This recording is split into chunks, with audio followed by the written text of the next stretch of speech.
All right, welcome back. Thank you so much for being with us throughout this day as we talk about the devastating flooding that we've seen in Hill Country and Kerrville in particular. You know, with more rain in this forecast, the people who are downstream from the Guadalupe River, they may be concerned about the river levels this evening and also into the night. And they should be. Zaria Oates, I believe we've got her in Spring Branch. That's one area where I know that the water is expected to rise. Adam Caskey's been talking about that for hours. Do we have Zaria? Are we headed to her right now? Because the area where she was when she last joined us was on southbound 281, and the water, with the rate that it's rising, the projected volume of water is expected to be up over Highway 281, which is why we're continuing to tell people, even if you're well outside of the Hill Country, if you are downstream between, you know, it's already gone through the Comfort area, but if you're anywhere between there and Canyon Lake, that is where this water will continue to rise, especially as we get towards the later evening hours. Okay, so do we have Zaria or not? Okay. Okay, so we also just want to give you a little an update on what we know so far. We know that we are about 28 minutes, hopefully, from hearing from Kerr County officials. They've had 2 updates already today, and we're expecting a third one shortly. What we know is that so far 13 people have been confirmed dead, but the thing is that we don't have some of their identities. When Kerr County leaders spoke earlier, they said that they didn't know the identities of a lot of these people, and so they were being fingerprinted so that we know who they are. But there are also a number of people who are unaccounted for. Many of them were little girls, campers who were staying over at Camp Mystic. All right, so as we talk about the situation right now, we want to go to Adam Caskey, who is standing by and telling us more about this. Yeah, and you know, Myra, you mentioned that KSAT Connect video, right, of the Longhorn. I'm going to go back to that. We have a little bit more time now. Yeah, and you can turn Myra's mic on if you want. This is a very compelling video. Look at the Longhorn struggling in the water. Ultimately, it made it out and got onto land. But as the person who posted this said, very crazy to see. This was, I believe, in the Kerrville area. Shows you the force of the water. Longhorns are powerful. They're strong. But they're susceptible to floods like this as well. So that's very compelling video. Right now, it's just light rain moving through. A few heavier showers headed into Blanco County. That should not have any impact there, no significant impact. The Blanco River right now seems to be okay. It's just the Guadalupe River as it approaches Spring Branch and then on into Canyon Lake. Let's talk about rainfall totals. And here we have it. Look at the 24-hour rainfall totals. And this is the problem. It's placement and quantity in a short amount of time. Look at Kerr County. And I'm going to actually switch radar sites. You might have a better view of it here. It's about the same. Western Kerr County, the headwaters of the Guadalupe River, you got 2 little forks of it. And in this area around Hunt, over 12 inches of rain estimated by Doppler radar right along that watershed in a relatively short amount of time. And so that runoff led to this big swell in the river, which is now flowing past Center Point, past Comfort, and is about to get to Spring Branch in just a couple of hours. So this is the rainfall accumulations. And tomorrow we could actually have another bullseye like this somewhere on the map. Somewhere on the map we could have another spot of very high rainfall accumulations. If one model were to verify, which it wouldn't surprise me, you could have upwards of 6 inches again in some part of the area around here. Exactly where? It's up in the air. But we do have those high rain chances for tomorrow. We're talking after sunrise and especially into midday and then on into the afternoon as well. Okay, I want to go back to our hydrograph here. Guadalupe River at Spring Branch, expected to crest later on tonight. Now it's going to reach its peak around 2-3 a.m., but it's still going to be very high before then. So don't look at, oh, it's going to be fine until 3 a.m. No, by 9 p.m., it's going to quickly start rising and very quickly make it up to moderate flood stage, which I do think will mean water over Highway 281 there at Spring Branch. And really quickly, looking at our futurecast, I want to show you what we could anticipate into tomorrow. Now, all the rain is very light and just kind of sprinkle action here going forward for the next several hours. Still a few showers, yes, but nothing of really consequence that would add to the issues or flooding. It's into tomorrow when we're likely to see some more development. And this development is going to be shifting a bit because the steering flow in the atmosphere is going to adjust a little bit and push it kind of in a different direction southwestward rather than southeastward. But look at this, a few downpours popping up in and around the hill country, even San Antonio. Exact placement here could be anywhere within the map that you see. So don't just focus on Kendall County, Bernie, over toward Bandera. Just know that it could be anywhere within here, and there could be some training of storms again, meaning they follow each other and just sits in one spot for a little bit, because we still do have very weak steering flow in the higher levels of the atmosphere that push these storms. They're just slow. They're lazy winds, and they typically are in the summertime. But more of the shower action and heavy downpours likely, we think, tomorrow from sunrise all the way to about sunset is good. So the daylight hours is basically the time frame where we could see that. I want to mention Medina River. The Medina River at Bandera, it has already crested and is likely to be falling a little bit. Now we're past 7 p.m. It should be falling down, and that's going to slowly recede. So that's a positive news. And then a lot of that water is going to go into Medina Lake Reservoir, which will be just fine at catching all this swell of water. So look at the rainfall totals over the past couple of days. This white outline, that's the exceptional drought zone that we're in. This will put a big dent in that exceptional drought zone. It will help in terms of that. Unfortunately, we don't like that. In order to pull out a drought, it's often because of flooding events. That's our history. That's our climatology here. Flooding events pull us out of drought, and often it comes all in a short period of time. Okay, here's a look at the radar from earlier. This is last night into this morning. And you see how the rain just kept coming in western Kerr County. This blue right here, this is the Guadalupe River, and you see it starts in western Kerr County. Here's a little south fork of it, and all of this water just dumping onto this area, then swelling up the river, and then more rain along the watershed.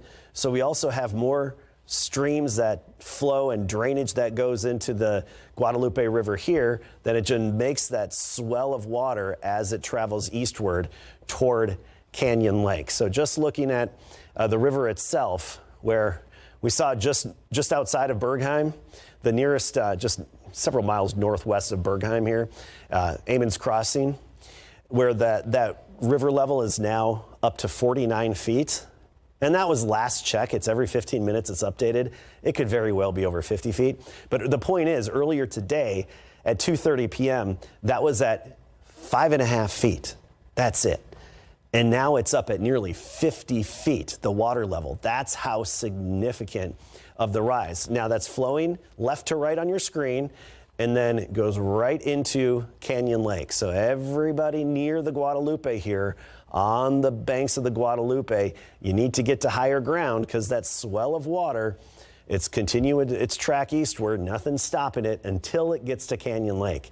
Once it's in Canyon Lake only 46% full. It's going to catch that rain or that swell of water and hold it. And the dam here of Canyon Lake is on the east side. This is where the dam is. And this isn't like past flooding events where, say, the water would overflow the dam. The lake should be able to retain this water, no problem. East of Canyon Lake along the Guadalupe, here we are. This is where recreation is safe right now, because Canyon Lake Reservoir is going to stop that swell of water. So from Canyon City, Sattler, all the way down to First Crossing into New Braunfels, and then you get the confluence of the Comal River there, and you have the Comal Springs and whatnot, and the nice park in that area. This is all just fine. Through green, the tubing, yeah, the water, the flow may be a little bit more than usual, but it's not dangerous. That's the thing. And then even past, as you get all the way down closer to Seguin, this is all, as of now, safe because Canyon Lake is basically grabbing and catching all of that swell of water as it moves through. Now, the aquifer not benefiting significantly, at least not yet from this. Now, this is the heavy rain in the hill country is part of the drainage zone, but the sweet spot is the recharge zone that we've outlined in black here. And that's had a little bit of rain, but still some of that heavy rain, I do think, from the hill country over the next couple of days in the drainage zone make its way down and maybe boost the aquifer a little bit. But right now the focus is on flooding, and that's it. Just flooding of the Guadalupe River. If you're along any of the other waterways, the Frio River, it's flooding as well. So the low water crossings in the Frio River. Don't want to forget folks out west, especially Lakey, along the Frio River down into Uvalde. Yes, there will be high water. Just stay away from those areas. Absolutely stay away from those areas. And again, tomorrow we could have another round of this action of the heavy rainfall. But right now, luckily, the rain is simmering down a little bit, and it's just going to be light in nature periodically. We go into tomorrow. Your Saturday, 60% chance at 7 a.m. through noon on into 5 p.m.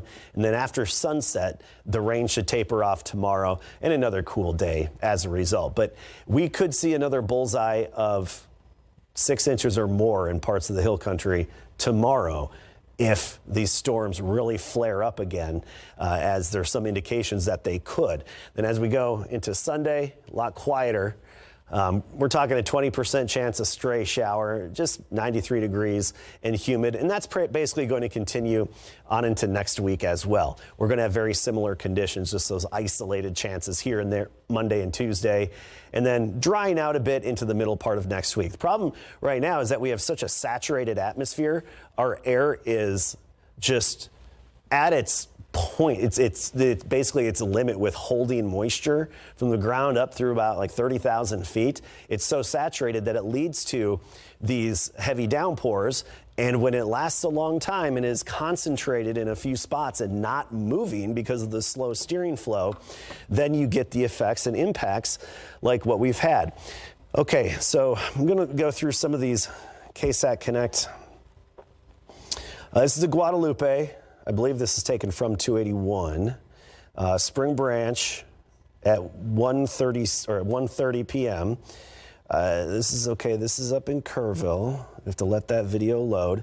This is another look at the Guadalupe right now, or from 1:30 p.m. Water's a little higher right now, reaching up here probably, but I do anticipate later tonight, after 9 p.m., it to get over this road. The road right here is likely to be underwater at that time. So the stark contrast of what you see now driving over the river compared to what it's going to be when 281 is probably going to be impassable later on. And then we also look here. This is what I mentioned. People still tubing Canyon Lake. This may be past the tube shooter somewhere. I don't know exactly where this is. Whether it's just east of the dam or what, but that's where the river is flowing just fine, and the situation isn't dangerous like it is west of Canyon Lake. So they're continuing their recreation. Here's another one, Sisterdale Bridge. This is Sisterdale. This is going to pop up here. And this is looking north. So we're Sisterdale, we're central Kendall County, looking north, where the bridge is off in the distance. And usually the water is way under the bridge, and you see the dam, the log jam there from some of the debris as well. But the water coming up, flowing around, and into that big field area where the high waters can drain into. And the Guadalupe on Sisterdale Highway, this is August of 2023. Okay, it's pretty much dried up. What a difference a short period of time can make with such significant rainfall. And let me go back to, so you see just all these scenes of what was unfolding today. Okay, here's a comparison. This is Jellystone. It's that like RV park. This is July 4th. And This is July 3rd. Big difference. Folks, at the RV park, July 3rd to July 4th. All that quickly overnight is how that scene changed so dramatically. Safe fun, splashing around in the low stream flow, and then it's a torrent, a deadly torrent is what it is. This is in Kerrville. This unfortunately is a common scene there. There's a vehicle that's overturned next to that house, got swept away, overturned, and crushed in the floodwaters. Okay, so that's a little bit on KSAT Connect, and we're going to keep an eye especially on the Guadalupe River. We've got Zaria Oates at 281. We want to get some shots of the river and get a new assessment of the situation as we will be watching it just over the next few hours. It's going to start rising really, really quickly and then peak later on tonight, and peaking at about 37 feet, which is 10 feet higher than the flood of 98, which received a decent amount of rain up there, and that was covering Highway 281. I'll have another update. I'm going to recap or regroup some of my information, and then I'll be right back with you. All right, Adam, thank you. I want to mention that we just got word, in case you heard us say earlier, that we were expecting a 7:30 update from officials in the Kerr County area. We have been told that has been canceled. So that 7:30 update will not be happening. The next scheduled update that we are aware of at this time would be coming from the governor at the state level at 9 o'clock tonight. So whatever we hear, of course, we're going to bring it right here to you on air and online as well. Meantime, I want to talk about some of what we've seen throughout the day. One of the incredible stories out of Kerrville, a home swept away there near Loop 534 and Bandera Highway. So neighbors right now are terrified that a family did not survive. Our Sarah Costa spoke to them, and she has more right now. This home floated about the length of a football field down the Guadalupe River when the flash flood rose quickly into the homes on Waterfront Drive in Kerrville along Bandera Highway and Loop 534. And this is what's left of that home, completely leveled by the river behind it. And the neighbors tell us they fear that the people who lived here may have not survived. And we spoke with the people who live next door, and they walk us through what happened. But I had no idea that something like this could happen. And then, holy stuff started to hit the walls, and my wife jumped up and looked out the back porch, and it was a river. Scott Walden and his wife say the water came in so fast there was no time to evacuate. By the time I went to get my keys to move my truck out of the way, to just back up across the street, the water had risen and flooded my truck. The water got up there in the door about this high, and I looked at my wife, and it was like, we need to get out of here. That water too strong and fast, sweeping them down the river. We went ahead and jumped out, and we got washed down 3 houses, and we finally ended up snagged on a big bush. So we hung onto the bush until we got rescued. They hung onto a crepe myrtle tree for about 30 minutes before they were rescued by police officers who formed a human chain. We were kind of going, we hope this isn't it. Walden says they are grateful to be alive, saying his destroyed home and cars are just material things. Yeah, this is just stuff. Neighbor Irma Cantu says they live a couple of houses over, fortunate their home is safe and they were able to evacuate quick enough. Feeling overwhelmed. A feeling of sadness because, I mean, even the people that were here weren't expecting this to happen. As they pick up the pieces and continue to look for neighbors and loved ones, she hopes it's a time where the community can stand strong. Helping each other this is when we need to come together and help each other out. Sarah Costa, KSAT 12 News. I don't know if you're joining us right now. There are a lot of questions that we have right now that unfortunately won't be answered for a while. What we have confirmed, because we heard this information straight from Kerr County officials, is that 13 fatalities have been confirmed today because of the horrific flooding that we've seen right now in the Hill Country. We know that 10 to 12 inches of rain in Kerr County fell, and the problem is that with the number of the 13 that we heard that were confirmed dead, we are expecting that number to go up. Because here's the thing, when we tell you that there are a number of people unaccounted for, the issue is that leaders don't exactly know how many people are missing. That number has not been confirmed just yet. Remember, it's the 4th of July holiday. You have a lot of people who are camping out near the Guadalupe River because it was a beautiful place. There were fireworks displays, a number of shows that were planned for today in Kerr County. And so we don't exactly know how many people were around when the floodwater started to go up. Remember, we've heard from other people also that they were sleeping when this started to happen and they didn't really have a lot of notice. Right now this is a local, a county, a state, and a federal effort. We know that this evening, Homeland Security Secretary Kristi Noem said that she was going to activate FEMA. We know that the Red Cross is also helping people with shelter in that area, and they're also in the process of making sure that people get reunified with their loved ones. Yeah, this is making national news, understandably so. We've got crews all over the ground there in the Kerrville area, Hill Country area, and beyond. I want to get to our Courtney Friedman.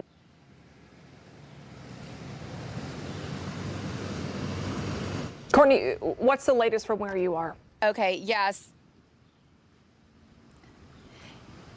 Yeah, our service is real spotty, but I can hear you guys now. So we do have an update. I've been in contact with several families who do have loved ones who are missing, and one of them said that we can report those names. I'm trying to get some pictures for you, but Tanya and Jeff Ramsey, I spoke to Tanya's brother, and he told me that they were at the HTC campgrounds in the Hunt Ingram area, which was completely washed away. He did send some photos showing basically just a slab of concrete and nothing else.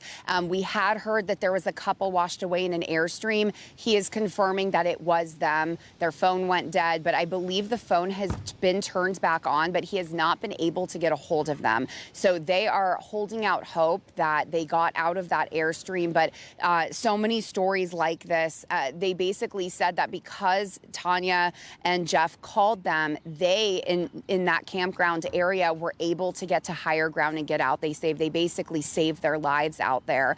And so, you know, they're one of those extremely anxious and heartbroken families who are just hoping for the best.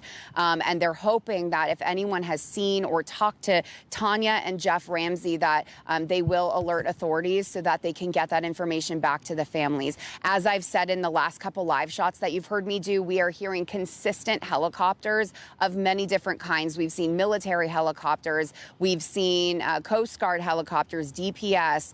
So we know that they are searching for those people. We know that they have thermal imaging. So even come nightfall, we know that that will be extremely helpful. And so basically, we'll be keeping in touch with these folks who have missing loved ones, and we'll try to get those pictures out there to see if anyone locally in this area has seen them. But for now, we'll toss it back to you, Myra and Stephanie. Yeah, Courtney, thank you. I want to quickly get to Daniela Ibarra. She's standing by in Ingram. She's been at Moore High School. You mentioned those helicopters. Courtney, Daniela, where you are, have we actually seen any of those dropping off some of these campers that we are hoping and praying are safe right now? So we just missed showing you that shot live. We just saw 2 helicopters drop off at this high school back here. This is one of the Ingram high schools. This is Tom Moore High School. We weren't close enough. We were actually leaving the scene whenever we saw the helicopters pull up. So then we pulled onto the side of the road. That way we can give you a shot. But like I said, the helicopter's long gone. But I want to show you some of the damage here at the high school. So we are just maybe about half a mile or so where we were earlier. And I mean, just look at this damage. It looks like a trailer here, flattened. We have debris all over it. We have branches, tree limbs. And I mean, just look at this trailer. I can tell you there's no trailer home anywhere near here. There's actually, if we can pan a little bit this way, there is a strip mall right here. So I don't know where, there's a couple more trailers backed up here against this fence right here. But I mean, just look at that. Some of the trailers flipped over. This one right here, it looks like the front windshield is just gone. The sun visor hanging out from the front. And this, again, is at the high school, Tom Moore High School in Ingram. It's about a mile, 2 miles away from the elementary school where earlier today we were showing you the reunification of parents with their little girls who had just come from camp. We hear one of the helicopters coming up above us. You might be able to hear it in a second. But I mean, just look at this. This tree, it's even taller than I am. It just shows you how strong the water is and how much damage it caused right here. You can hear that chopper above us, but yeah, so far only 2 helicopters that have dropped off, or at least touched down here at the high school, Tom Moore High School, and that helicopter heading towards where we were told a lot of the homes have been flooded. So far 2 helicopters. We didn't get a good look at if they dropped anyone off or if they picked anyone up here. But we've been in Ingram all day. This is the first time we've seen that here at this high school. And yeah, just look at this devastation. So I'm going to send it back to you. Yeah, Daniela, I want to mention, and just for you and your photog out there to keep an eye out, the Texas game warden posted 15 minutes ago that they have made entry into the Camp Mystic grounds with vehicles and are beginning to bring campers out. So they posted several photos that we're going to try to turn around and show people here. But you can see kids being loaded up into the bed of pickup trucks, surrounded by first responders. I'm counting 1, 2, 3, 4 kids at least. So hopefully those kids, now, because we know earlier that the road to get into Camp Mystic was inaccessible, right? So hopefully that is some good news, and more of those reunifications are on the way. Okay. All right, for now, go ahead, Bill. Bill, our producer in the booth. Okay, so we're going to take a quick break. We're going to regroup here and, again, get you some of those latest images and information right on the other side of this break.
Back as we continue our coverage of the devastating flooding that we're seeing in Hill Country. There are a number of things that we're watching out for right now as we have reporters throughout the area. We had Daniela Ibarra, who spoke with us moments ago. She's in an area where families are being reunified with some of the campers because we really didn't have an exact number as to how many of them were missing or waiting for help. But we do know that more and more the Texas game wardens are sending out pictures saying that they are picking up campers from Lake Mystic. Camp Mystic, Camp yes. Mystic. And I do want to point out, we're not sure if those campers that we're seeing in the images that the game warden is posting, if those campers are among that number of unaccounted for, or if those are campers that they knew were safe and sound, but just could not access them, couldn't get to them until now. So we have to wait and hear on that. There are also rescue efforts that are well underway right now. A number of helicopters in the area. Courtney's heard them where she is in Kerrville.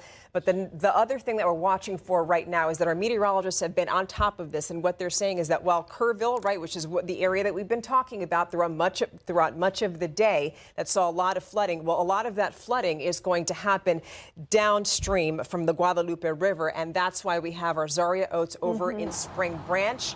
And she's giving us a live update as to what's happening there now. Yeah, we're just off of 281. That's the bridge to my right here.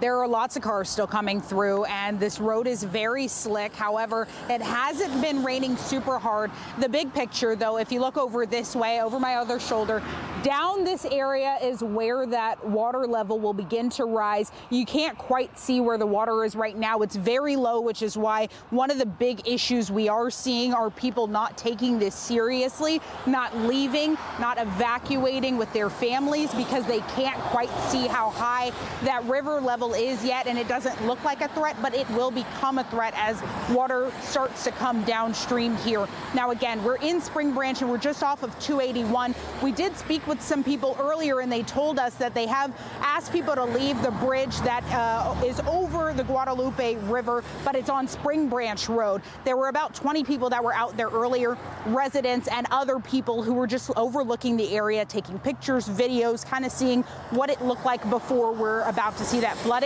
And police, sheriffs have asked them to leave, to go back to their homes or to leave the area if they do not live here so that they can remain safe. There are sheriffs everywhere. There are state troopers on different roads along Spring Branch Road. But again, here we're off the highway. We're off of US 281, and we aren't quite seeing those water levels rise, which brings me to my next point, that this is going to happen quickly. This is going to be something that you need to be aware of and that you need to get off the roads sooner rather than later. As a matter of fact, right now, if you are seeing this and you happen to be driving or the person in your car is playing this on their phone, get out of the Spring Branch area because the flooding is coming and it will rise despite it not looking too dangerous right now. That water is expected to rise and to come up over this bridge. A lot of people said in the past the flood has kind of come up on the bridge. The quote was it's pitter-pattered on the bridge before, but that's not what we're expecting this time. We're expecting it to be much, much worse. So if you are in the Spring Branch area, please get to a safe level above ground or evacuate the area. Live in Spring Branch, I'm Zaria Oates, KSAT 12 News. Yeah, we're approaching that 8 o'clock hour that we've been talking about throughout the afternoon, when it is really expected to start rising fast. In the Spring Branch area, the Guadalupe River, again, all that water that we have seen just destroy parts of Kerrville and the Hill Country, that is moving downstream. And we keep saying it because people need to know, especially given all the 4th of July campers and families that are out along the river, that water, as we get into nightfall, is going to be rising, and it's going to be rising very fast. So as you heard Zaria mention, if you know anybody in the area, if you're in the area, get out of there. There's no point in being there. The water will rise quickly, and you can see here from this drone footage that we shot earlier in Kerrville today just how fast that rising water can move. And, you know, it's difficult. You know, we've seen these images a few times just to... When we show this, it's almost like if you've covered these events, these flooding events before, if you've seen a flooding event like this, you know how devastating this is, and you can only imagine what that sounds like. And the reason I'm saying that is because you had so many people who were camping out near the Guadalupe River, just hoping to have a nice 4th of July holiday weekend. And you can only imagine the terror that they probably went through when they heard that rushing water, and they knew that they had to get out quickly. There are a number of things that we don't know at this hour. We don't know how many people are missing. We only have a certain amount of girls from the camp that were unaccounted for, which that's a number that we heard. It was 20-something girls who were missing from Camp Mystic, or excuse me, unaccounted for from from Camp Mystic, but frankly, that update came a few hours ago. So we do not have that updated information. Kerr County officials were supposed to have a press conference at 7:30.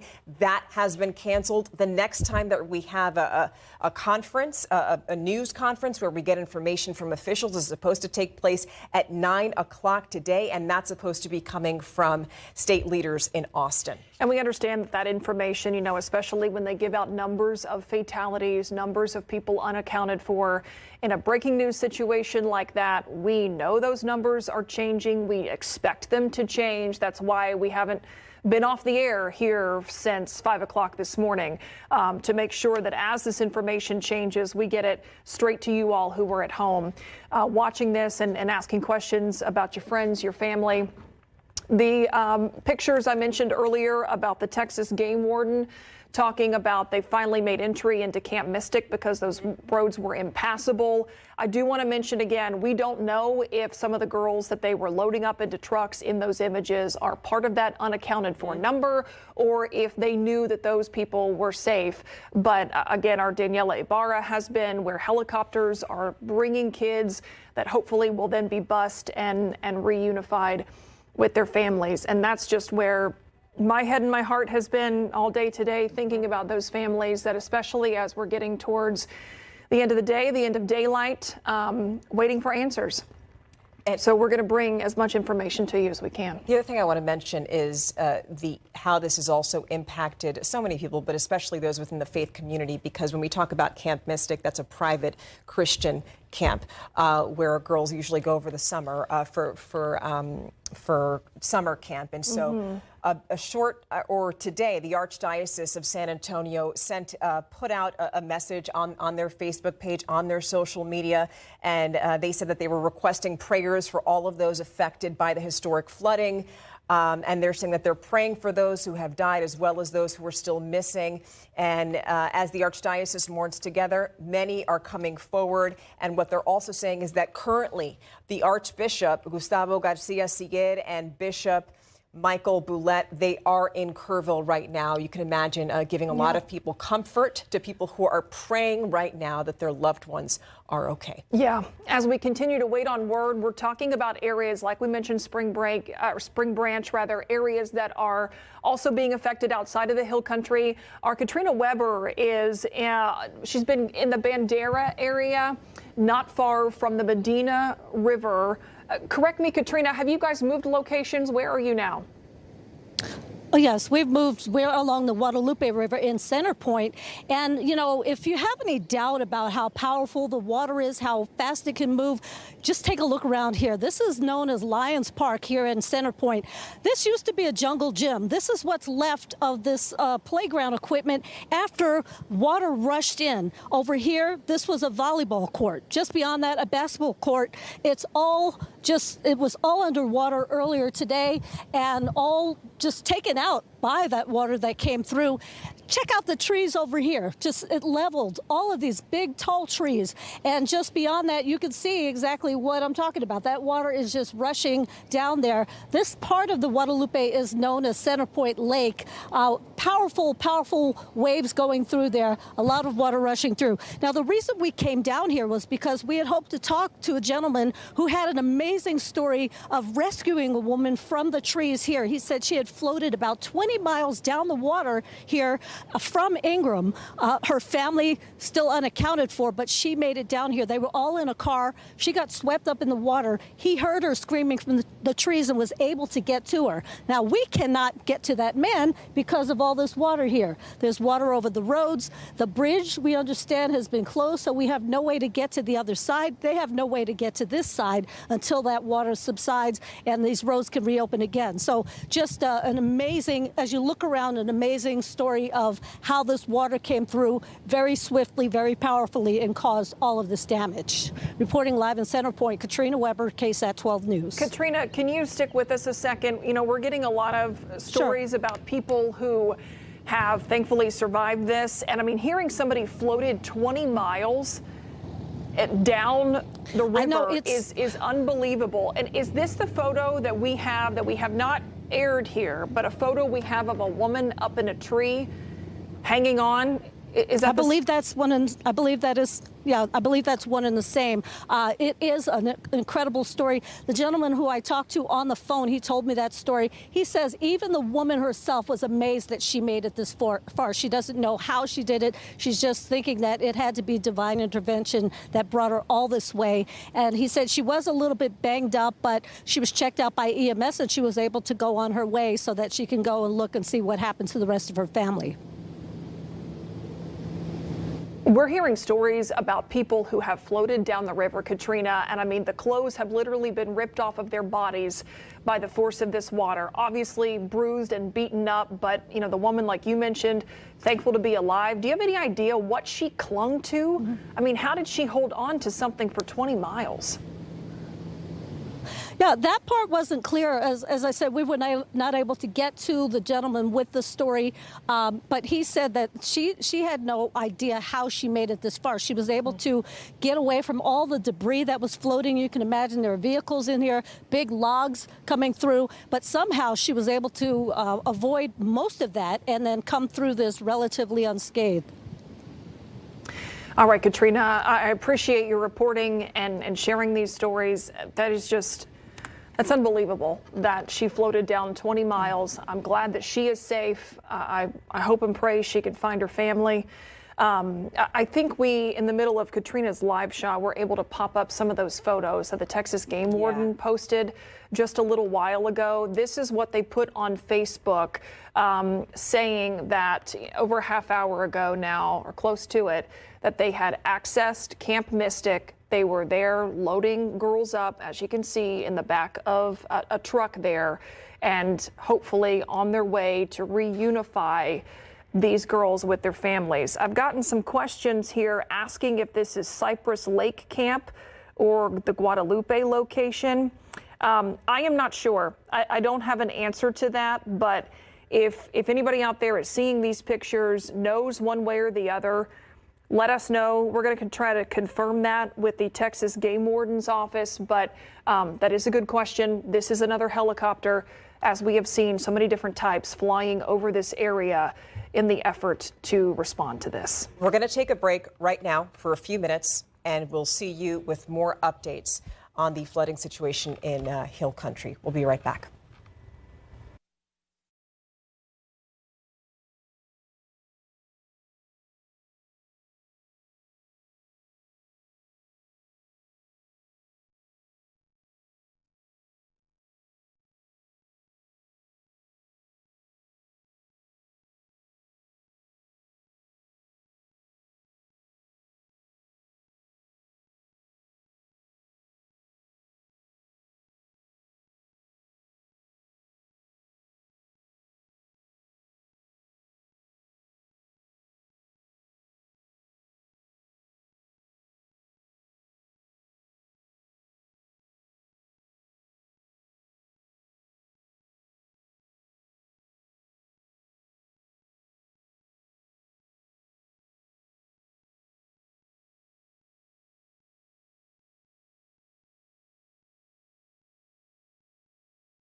Welcome back. In addition to all of the devastation that we're seeing in Hill Country, we also know that people who are safe in their homes, a lot of them may not know what's happening right now because there are power outages. We just looked on the website right there, something like 2,785 of small businesses, large businesses that are helping out people in the Kerrville area. Walmart sent out a statement. They're saying that they have a mobile restroom, shower, and laundry units available at Walmart store 508, which is at 1216 Junction Highway along Kerrville, Texas. And the other thing that Walmart store is doing is that they've been donating food and water to First United Methodist and Calvary Temple, which I do know that those were at least two of the reunification centers that were set up today in Kerrville. And I should mention, if you do have access to the internet, we have all of that information right now about those reunification centers posted on our website, ksat.com. If any of that changes, we're keeping all of those updates there, easily accessible. I do want to mention that our Patty Santos was out in Ingram earlier today. She was at one of these places that very quickly became a shelter, and she talked to a woman about what it was like to wake up with this water all around her and how she got out. Take a listen. We're inside the Ingram Volunteer Department where a lot of the setup, a lot of the people that have been rescued are ending up. Steffi is one of those victims. Tell me, where exactly did you live? I lived a couple blocks that way in a 1940 cottage that had never been flooded before at the Hill Country Art Foundation. And you told me you heard banging? I heard banging about 5 o'clock this morning, and I thought it was a tree limb. I knew we had a long, steady rain and a lot of lightning, but I didn't know it was that kind of rain. And so I went out, I looked out the window, and I had literally water completely around me.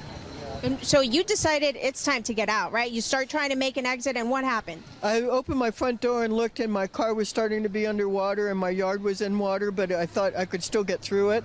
So I was trying to throw a few things together and grab my cat and my dog. And that was like an extra 4 minutes. And when I went back and opened the door, the water had come up, and I knew I couldn't move my car.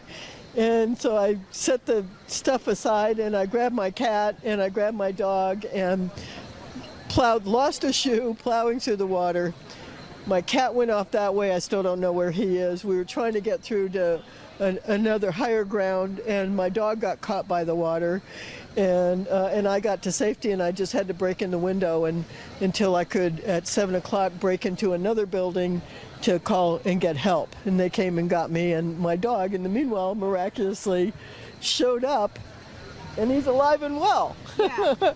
This is, what's his name? His name is Nishkin. And so he's 13, he survived, you survived. You said to myself, there is no way I am dying in a Texas flood. I'm trying to climb up on the roof and having a hard time. I'm 74 and I'm climbing up on this roof, and I couldn't, and so my brain was just scrambling because it's water and it kills. I don't know what to do. I know I need to get down. I need to do something.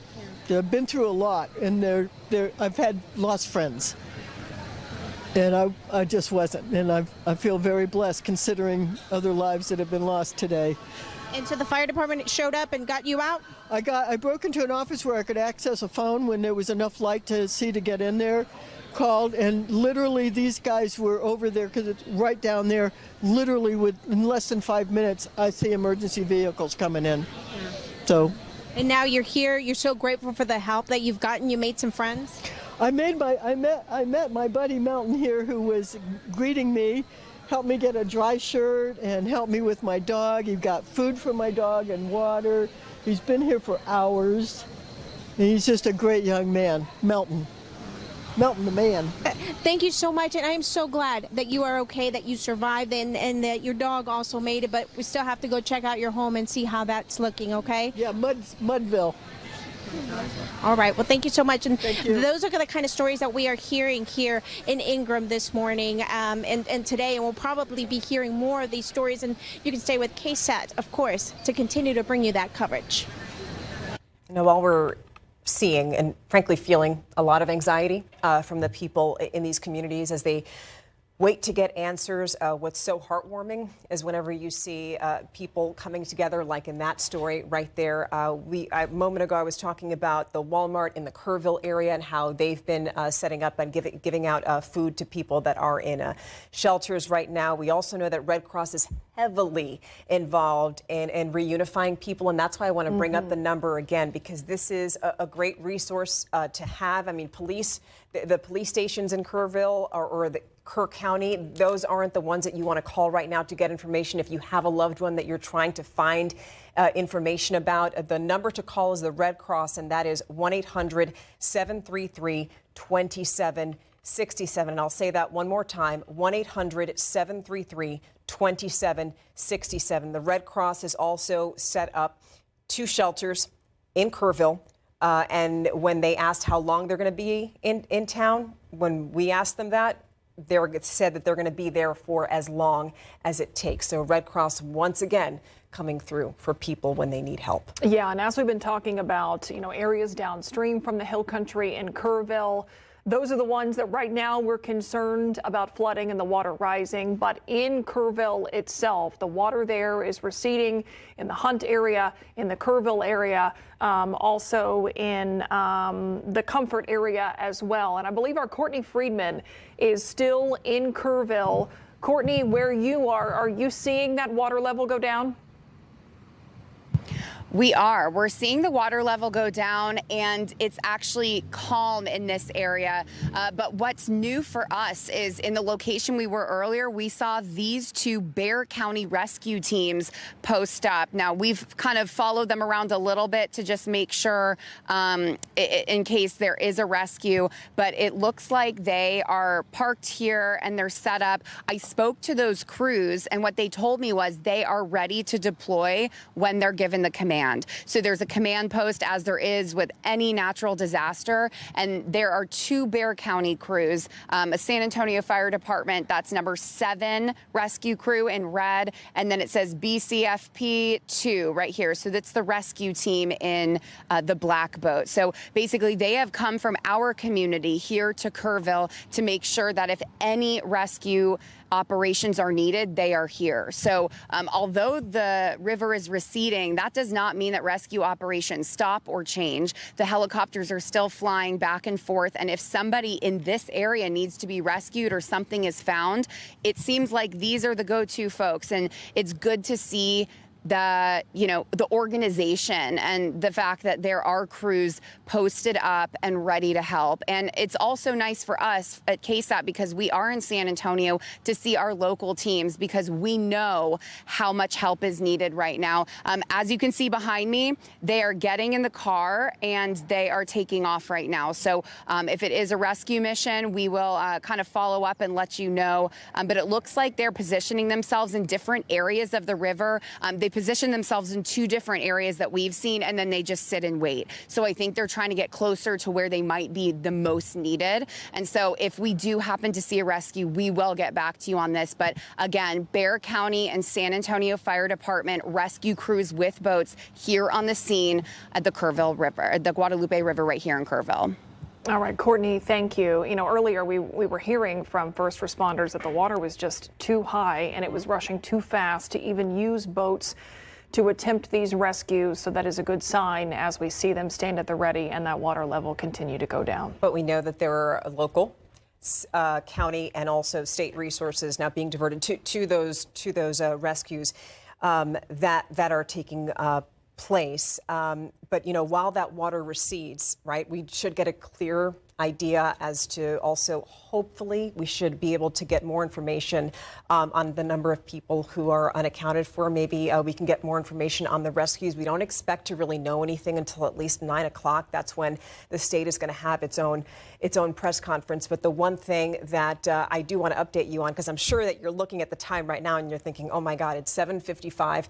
The sun is going to set soon and then it's going to be dark. Well, the one thing Courtney has been telling us is that there are also a military helicopters overhead, and they're going to be using thermal imaging so that they can see if there's anybody in the water that needs to be pulled out. They'll have those resources at their disposal to get people to safety. Yeah, and the 8 o'clock hour, Adam, is kind of the time that You've been eyeing for several hours today, especially downstream, as we continue to talk about that threat in the Spring Branch area in particular.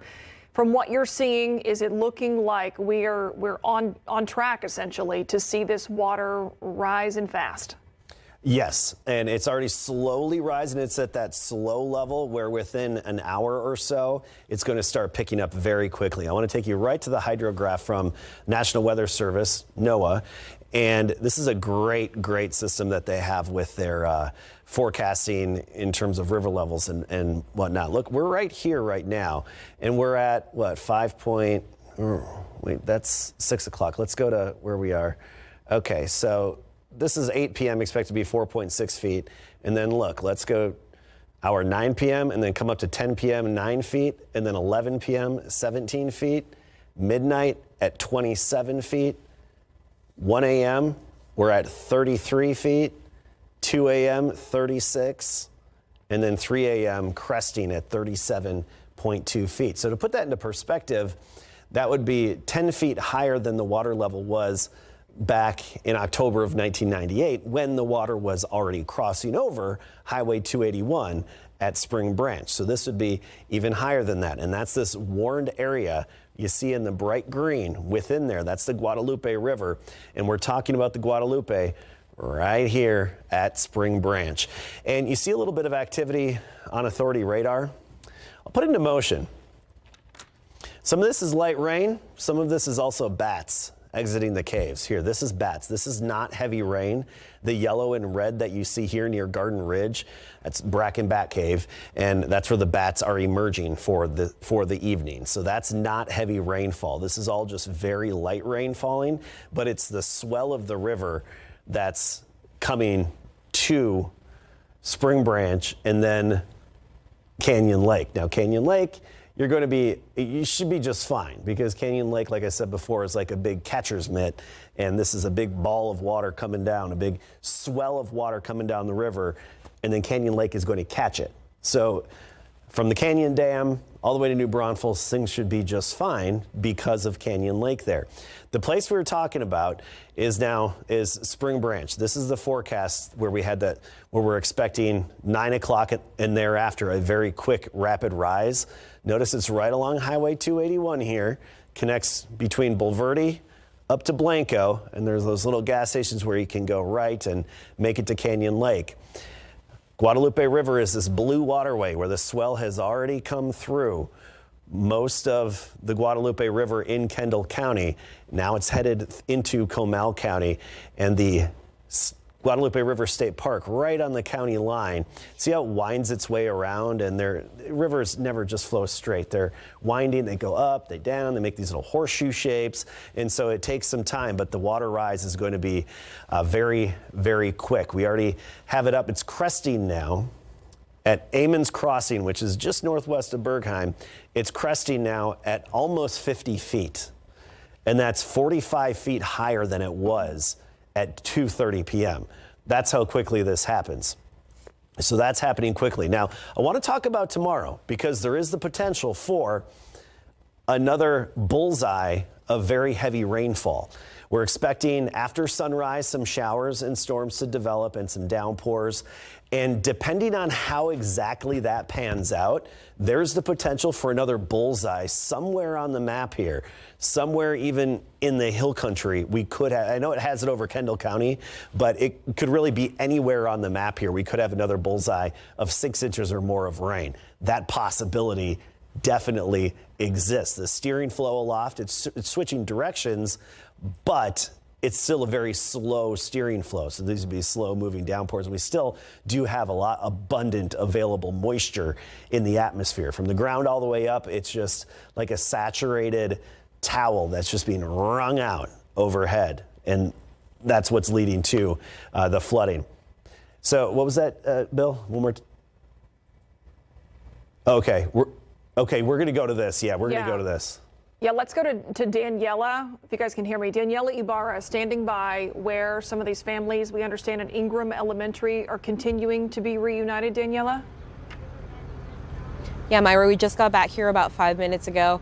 When we pulled in, we saw a couple little girls wearing Camp Mystic shirts. They're white with the red lettering on it, and one of the little girls was crying as she got into the car. I want to show you what things look like here. So if you notice, traffic has gotten a lot lighter, which is good news that there's actually more parking spots open, which I believe means that more parents have been able to pick up their campers. We have an ambulance coming towards us right now. We don't know if anyone's in it. The lights are flashing though. Farther down is still a large group of parents that are waiting to pick up their children. Just about half an hour ago, we were down at Tom Moore High School, which is maybe about 2 miles from where we are right now. That's also where we saw people being transported. I don't believe they were campers though. I believe they were homeowners. They came from the direction from where a police officer told us earlier today that some of the homes were flooded. And I want to see what we can see down here. Give me 1 second. So yeah, we see a lot of parents down here.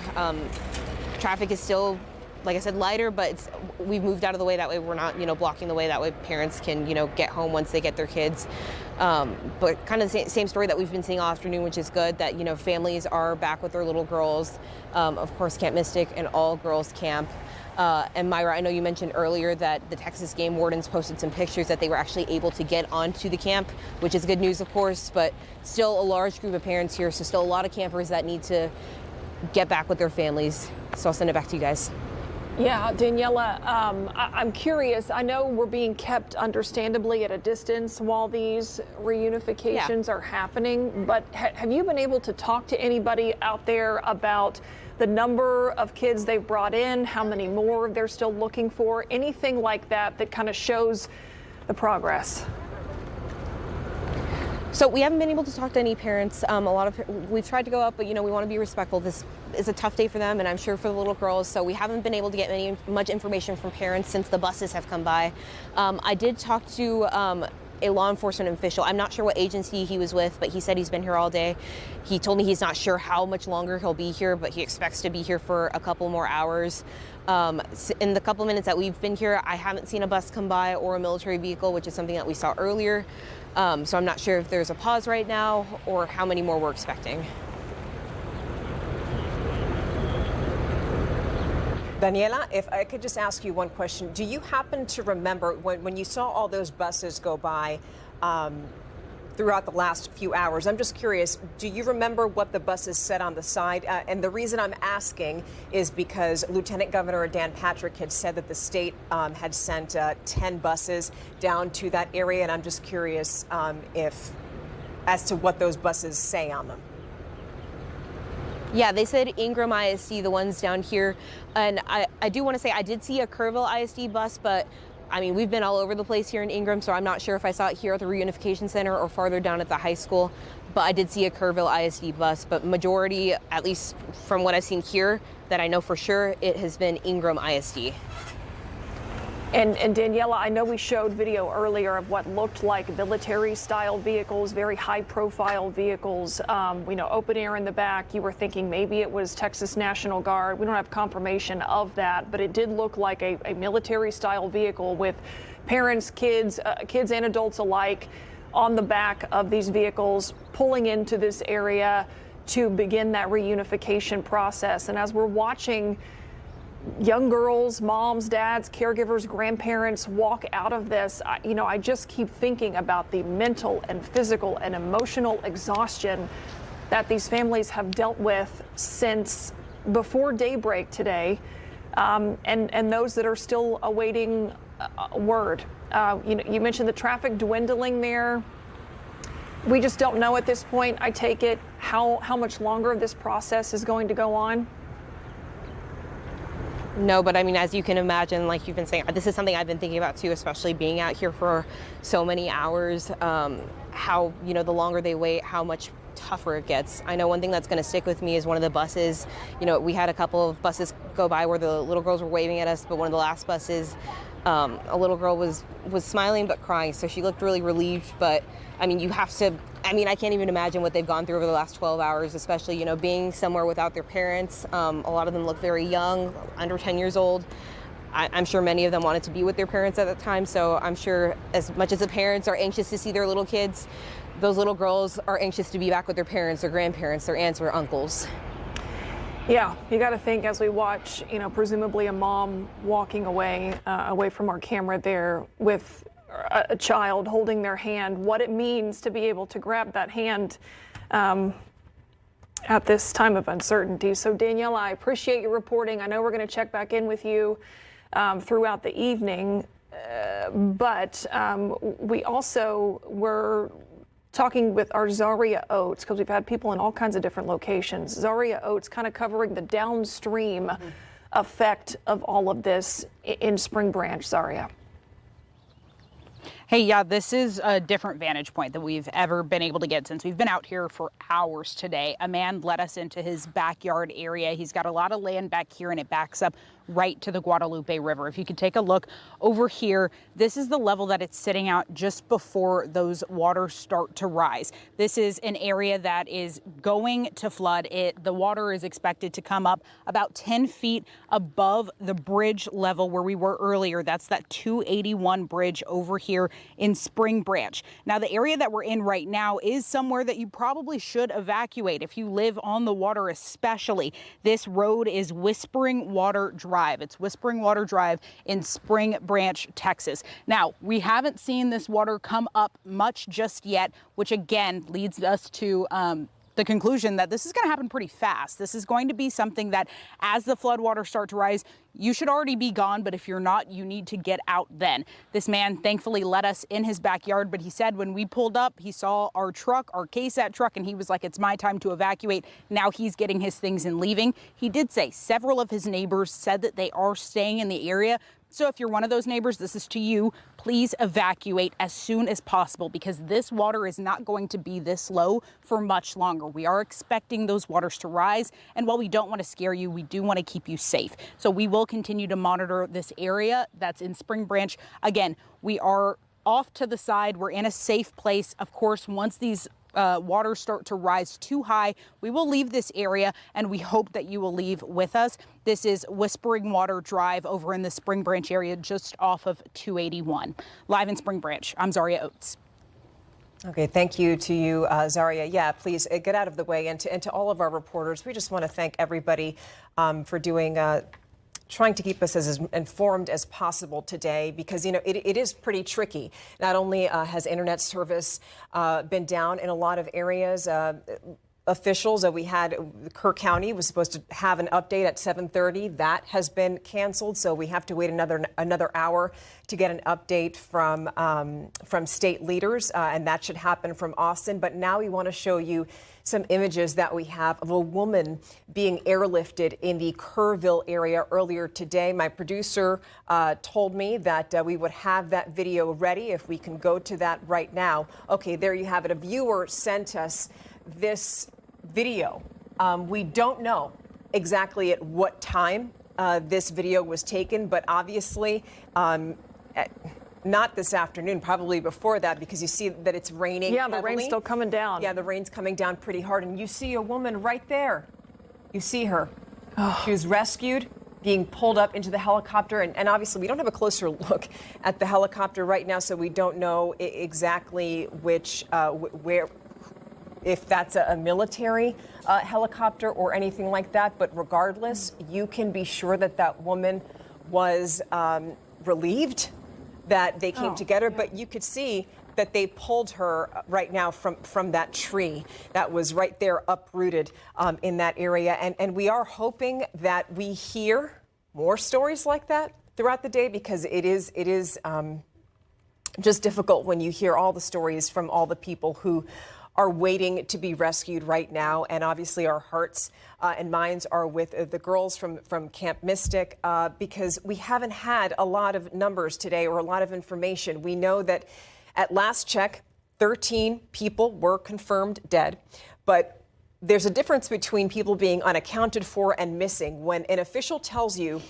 that a number of people are missing, that means that they know for sure those people are missing. But the problem is, unaccounted for is something completely different. It just means maybe they haven't been, maybe a family member called in and told them that they haven't been able to get in touch with their loved one, and so officials are trying to look for them at the moment. But it's just, everything's in flux right now. Yeah, and so hopefully at 9 o'clock we should get more information. What's interesting is also that hours ago, we were in the situation where people downstream in the Guadalupe River, like where Zaria Oates was joining us from right now, were watching what was happening, you know, in Kerrville, right? As the waters in Kerrville right now start to recede.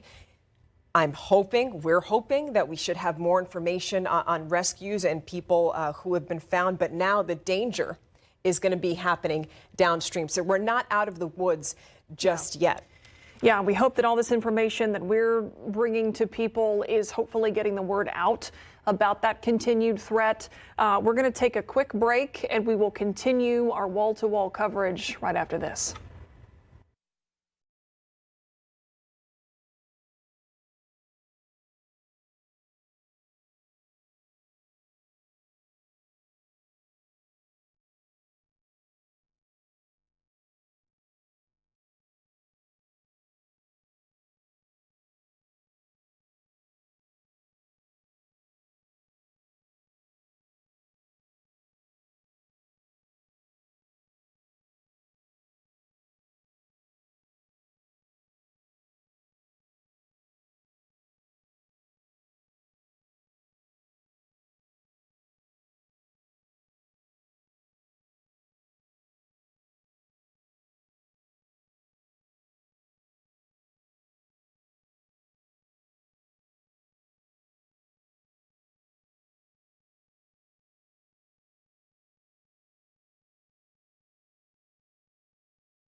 All right, welcome back here as we continue to cover this catastrophic flooding event in Kerrville.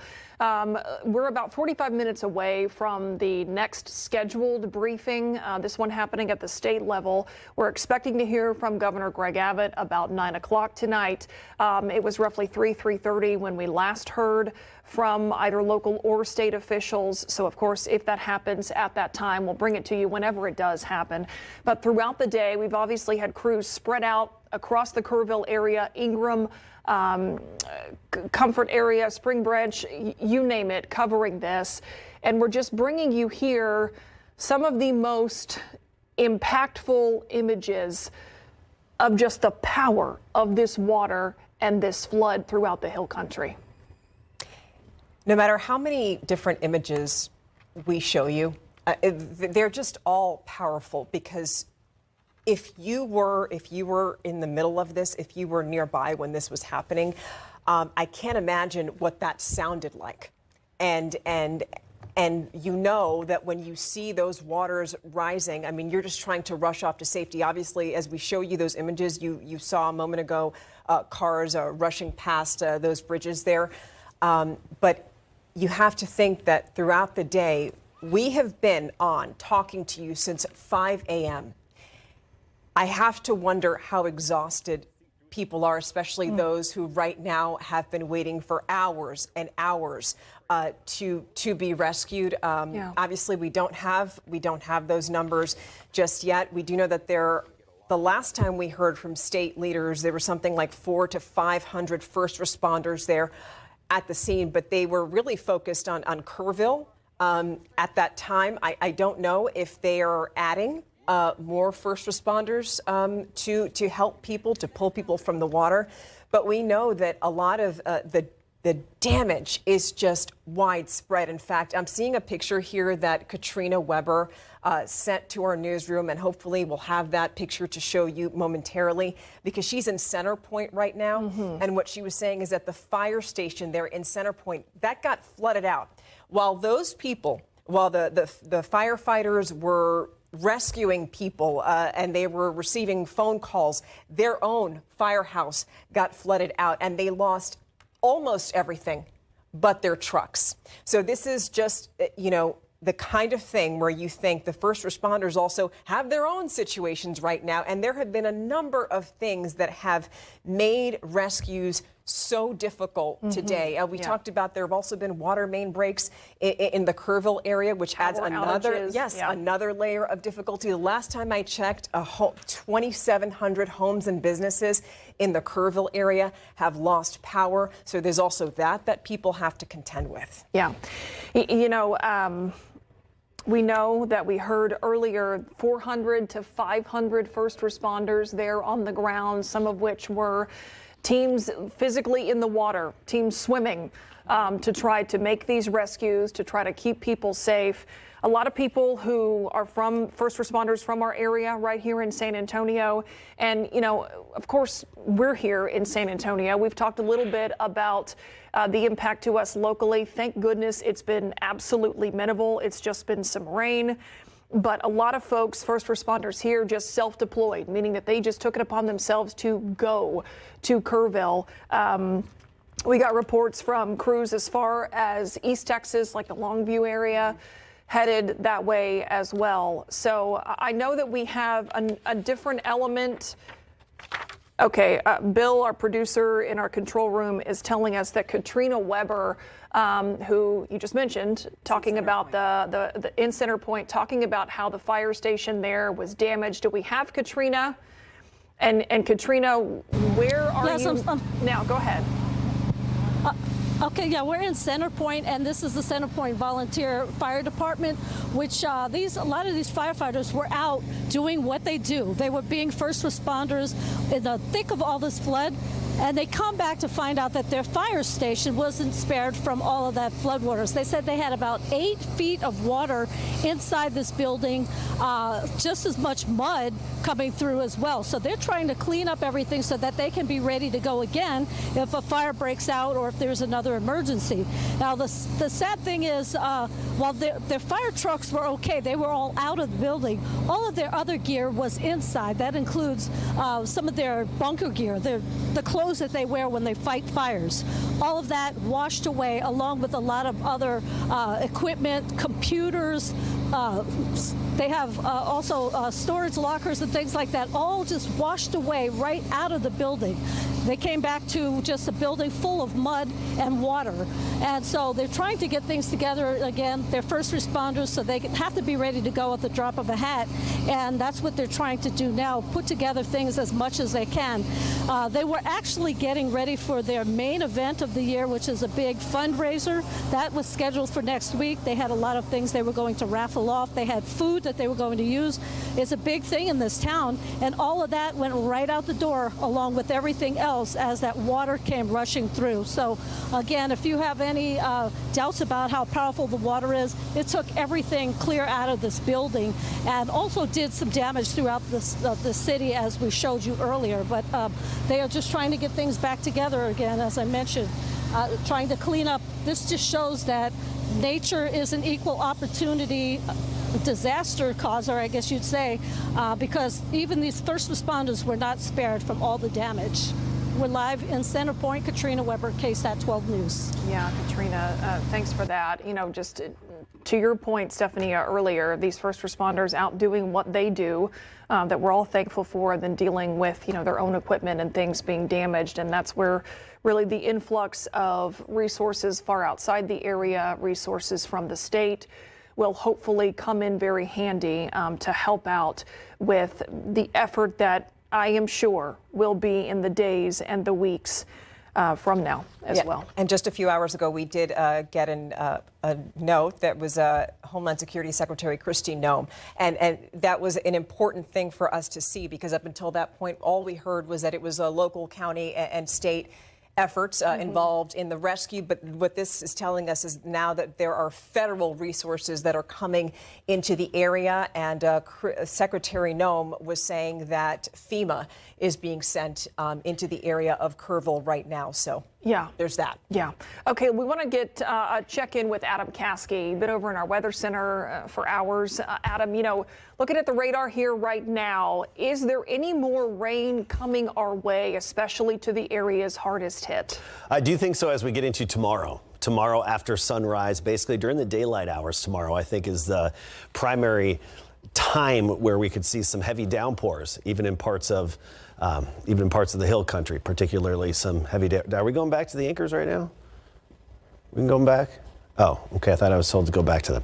All right. So here's a look at our futurecast, and it just shows that light activity tonight in line with what we're thinking, just light sprinkles, nothing to add to any of the problems. But it's tomorrow after sunrise.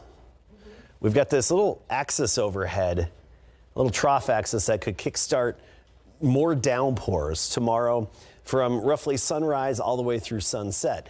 And don't pay close attention to the exact placement of where these are. It could be anywhere on the map. So not necessarily just here in Kendall County where it has some of the heavy rain sitting for a few hours. It could be anywhere within the map, and flash flooding is potential again, and even some river flooding as we get into tomorrow along the waterways here where the heavy downpours set up. This is never an exact science with any of these computer models or anything. So that's why we say anywhere basically within the map, we could see some of those heavy downpours set up. Now, basically, worst case scenario tomorrow, that's the way I'd put it about worst case scenario, is this. And in terms of accumulation, okay? Again, not location, but accumulations could be on the order of 5, 6, 7 inches where some of the rain really sits in one spot. There's the potential for that again into tomorrow. So we have those high rain chances from roughly sunrise all the way through sunset, that 60% chance. And it's just going to come down to where exactly the heaviest downpours would be and how long they'd be in one spot, and then exactly how much rain would that would accumulate to. But it very, very well could lead to more flash flooding, particularly in parts of the hill country, but even watching out in northern Bexar County and around San Antonio, just in case, especially in the low water crossings in the typically flood prone areas. So for tonight, weather-wise pretty quiet because the rain is winding down. This is a Guadalupe River story now, and it's a surge of water that's headed into Spring Branch. And already we're seeing not many big changes, but look at the changes that are coming. So currently the water level is like 2 feet, basically. But in the matter of just a few hours, we're going to be rising significantly.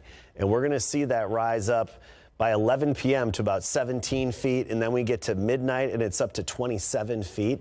So between now and midnight, we're going to see this rise over 20 feet and then even higher thereafter, which would likely inundate Highway 281 in Spring Branch, where you have the dual bridges. Northbound is an open air bridge, completely exposed. Southbound has the metal truss over it, and I anticipate that to be underwater later on tonight, especially around and after midnight is when 281 would likely be underwater. So that's the situation. That's the location we're watching, this green outlined area. That's the Guadalupe River. And that's, of course, the warning for the Guadalupe River. And just to give you another perspective of exactly what we're talking about is it's this blue waterway we have here. We've already crested from Comfort to Oberle Crossing, and we're near Bergheim. We've already crested. Now basically the surge of water is starting to make its way into Guadalupe River State Park. And then all these neighborhoods downstream as you head to 281 and then all the way to Canyon Lake as well. All the neighborhoods here, Whispering Waters, this roadway right here, I believe it's called Whispering Water. And then we have Saddlebrook right here, Saddlebrook as well. And anywhere low here, of course, RV parks. And even just in some of our imagery here, from whenever this imagery was taken, it's a little dated, you can tell, because there's a lot more development here, a big RV complex and whatnot. But there's, even in the satellite imagery, you'll see little RVs and trailers right along the river. That you should already be out of there if that's the case. Should already be moved away. And anywhere along these banks, you need to get to higher ground.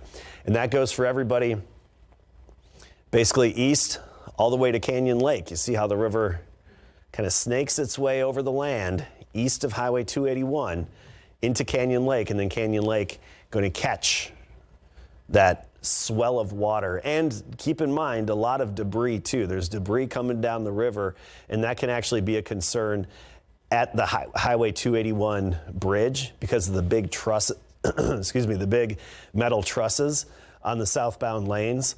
And sometimes debris, sticks, tree trunks, logs, you name it, can literally log jam at those bridges sometimes, especially the ones with the trusses, and then that can make the situation just a little bit worse for that area. So big picture, zooming out, just so you guys know where we're referencing here, it's this Blue River. The worst of it is past Kerrville, Comfort, Sisterdale. It's all past, and now your water's just going to be receding. We'll have to watch things again tomorrow because of some downpours that could very well set up, and I think are likely to set up. Now, for any interests east of Canyon Lake, along the Guadalupe River, Sattler, Canyon City, down to Green, New Braunfels, you're fine. Tubing, just fine. Because Canyon Lake and the dam, which is right here, that straight line, that's the dam, and that's going to basically prevent that surge of water from making it east of Canyon Lake through Sattler and all the way down to New Braunfels. So you really aren't going to see any changes in your river level because of the controlled flow from Canyon Lake. And Canyon Lake's at only 46% full. In turn, it should be able to take this surge of water, no problem. And we have been talking about the Medina River. Still have this warning for the Medina River from Bandera all the way down to Lake Hills. Now keep in mind, Medina Lake, the reservoir, at 2.5% full. This can take a huge surge of water. We've already had a crest at Bandera. We're past our crest for the Medina River at Bandera. That has passed. I actually have that here, Medina at Bandera. And notice we've already crested, and the water is going to slowly be receding then the rest of the night and through sunrise tomorrow and settle at about 7 feet for most of the day tomorrow. Whereas the Guadalupe at Spring Branch, and this is what we've been focusing on, it's yet to peak. It's at about 2 feet now, but later tonight, it's going to be at 37 feet overnight tonight. So any interests along that river need to get to higher ground for sure, no matter what. I want to show you kind of the past radar and the situation that started all this. And I'm going to give you the big view here. And it was this little area of low pressure. See that spin? This little mesoscale convective vortex that we had?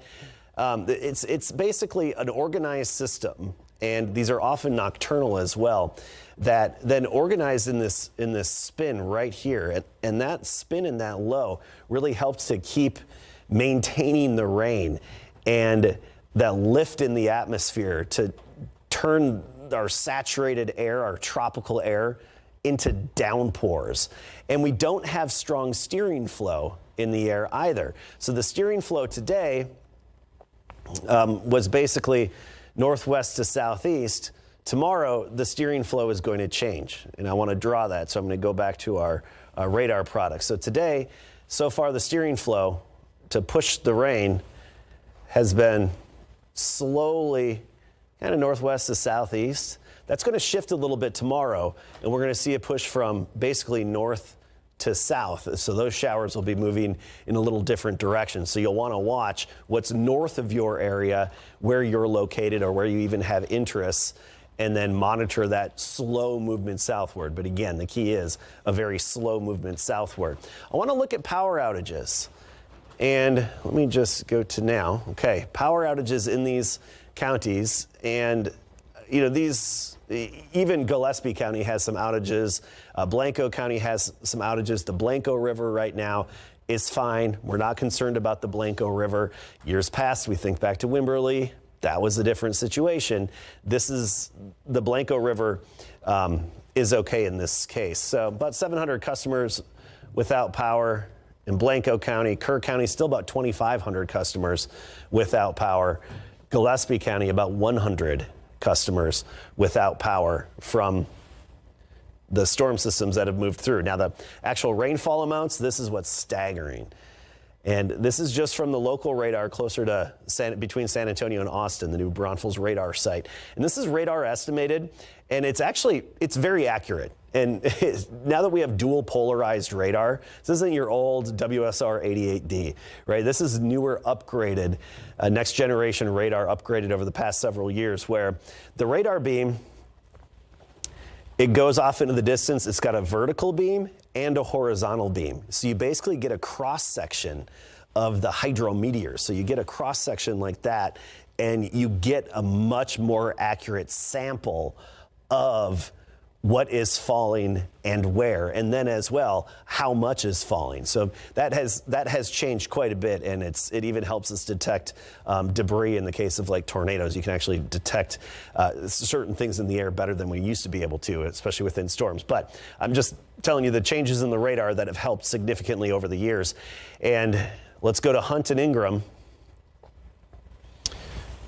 And look at these. See these white areas? This is where we've had over 12 inches of rain.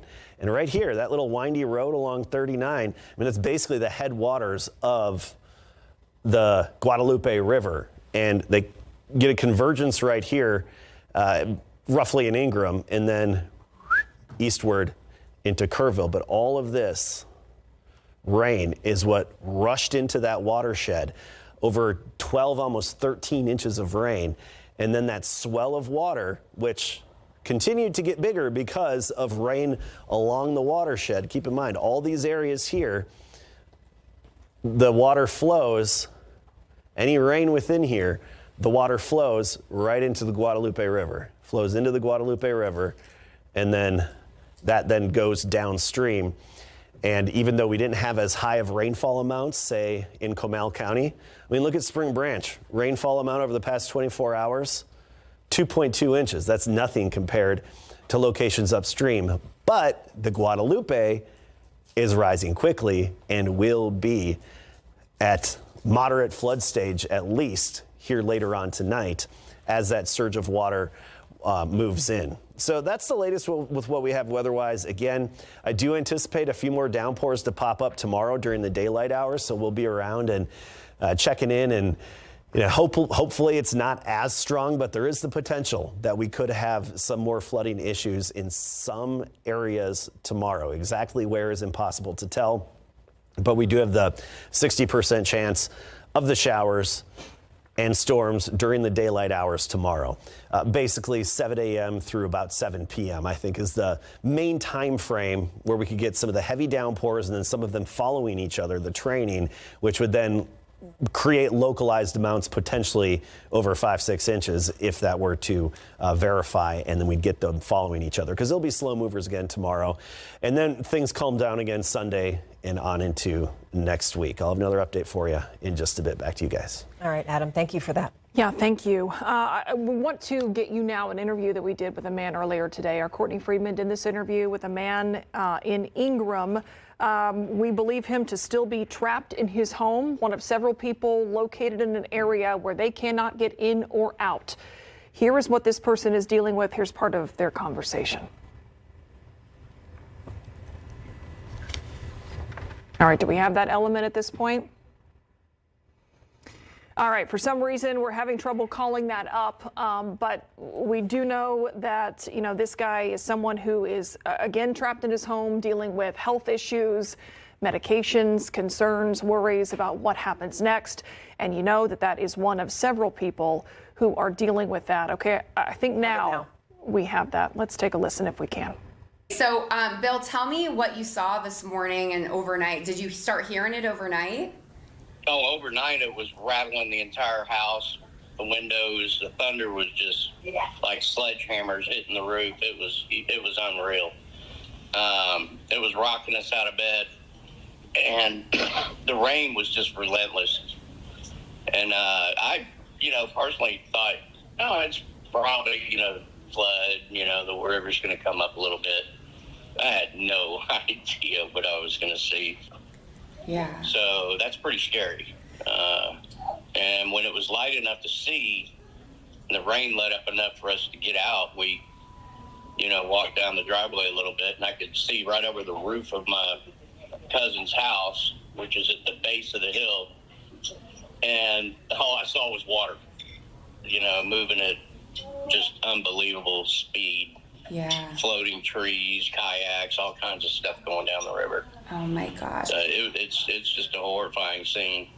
Yeah, and so do you know anyone who's in trouble right now or was evacuated? I don't know of anybody personally. I know one of my other cousins lives out near Camp Stewart, right on the river, and it washed away his RV bus. His neighbor came over and knocked on the door and got him out. And a little while after he got out, it washed it away, and it's wrapped around a tree. So thank God he got out of there. And some other people 4 miles from us, I heard, had a bunch of mobile homes over there. And they apparently washed away. But there was rescues involved. And from what I understand, nobody perished. They got the people. When it even floods just a little, do you know what the camps do about that? Mm-hmm. And then, the way that water comes up so fast, it's like a tidal wave comes flying down the river, and you don't have time to get out of the way. It overwhelms you so fast that you can't escape it, and that's the scary part. Yeah, and so what's your reaction when you hear that these little summer camps have been affected by this? Oh, my heart just drops. It's a sinking feeling of horror. Yeah. I live in a hurricane area, and my family members are down in St. Louis, Mississippi, which is right on the water. They got hit by Katrina and Camille. Yeah. And these things are very similar. Yeah. At the end of it, it looks like a bomb went off. Everything's just destroyed. Mm-hmm. And it just horrifies you to think about how these people experience their last moments. Yeah. Well, I appreciate it. Is there anything else that you want to add that you've seen that I haven't asked yet? The thing that scares me the most about what happened here is the timing. The fact that it was the 4th of July when the most people are camping and putting things down by the water and closest to the water, and the most dangerous possible scenario, this happens, the night before the 4th. Yeah. When the most people are here, and probably in the most people in dangerous areas. Yeah. So it's hair-raising that something like this would happen. So right there, we just heard from Bill, who lives in Ingram. And at the time when Courtney Friedman spoke with him, we weren't really aware of his entire situation. We just know that obviously he's a nice man. He's worried about all of the people who were in danger. But Bill is himself in a precarious situation right now. We do know that he is suffering from cancer. He's someone who goes for chemotherapy treatments. And if you've ever been related to somebody who's in the midst of going through those treatments, you know that they need to be near a hospital because you don't know what other resources or medical attention they might need. Sometimes emergencies happen just like that. And so, Bill, I hope that you're okay. What we know is that Bill right now is still stranded. We're going to keep trying to get through to Bill. But Bill, if you're watching, we hope that you're okay, because obviously when you were talking, you were sitting there and you were concerned about all of the other people that might have been in trouble at that time. And Bill, by the way, is west of the Ingram Dam. Yeah, which we know had been heavily damaged throughout all of this. We are about 20 minutes away at this point from an expected update from the governor at the top of the hour at 9 o'clock. We're going to take a quick break and we'll be right back with our coverage in just a moment.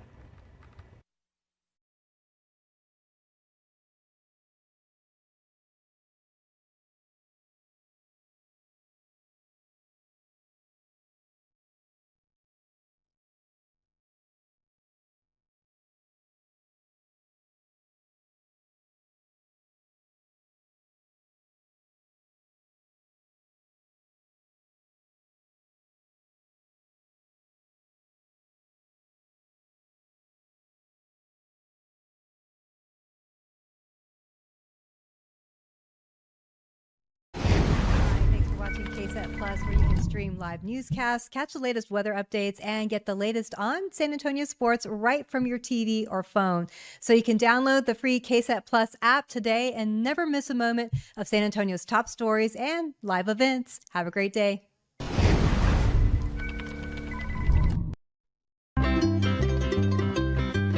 This right here is what people wait in line for a very long time to taste, and let me tell you, I know it's worth it because I saw them make it and my mouth is watering right now. We're at Hokalani. We have Hokalani Shave Ice with us today.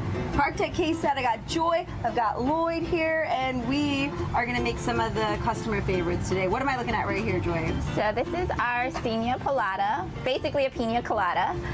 We have our homemade coconut syrup with half pineapple syrup, and then we like to add some vanilla ice cream.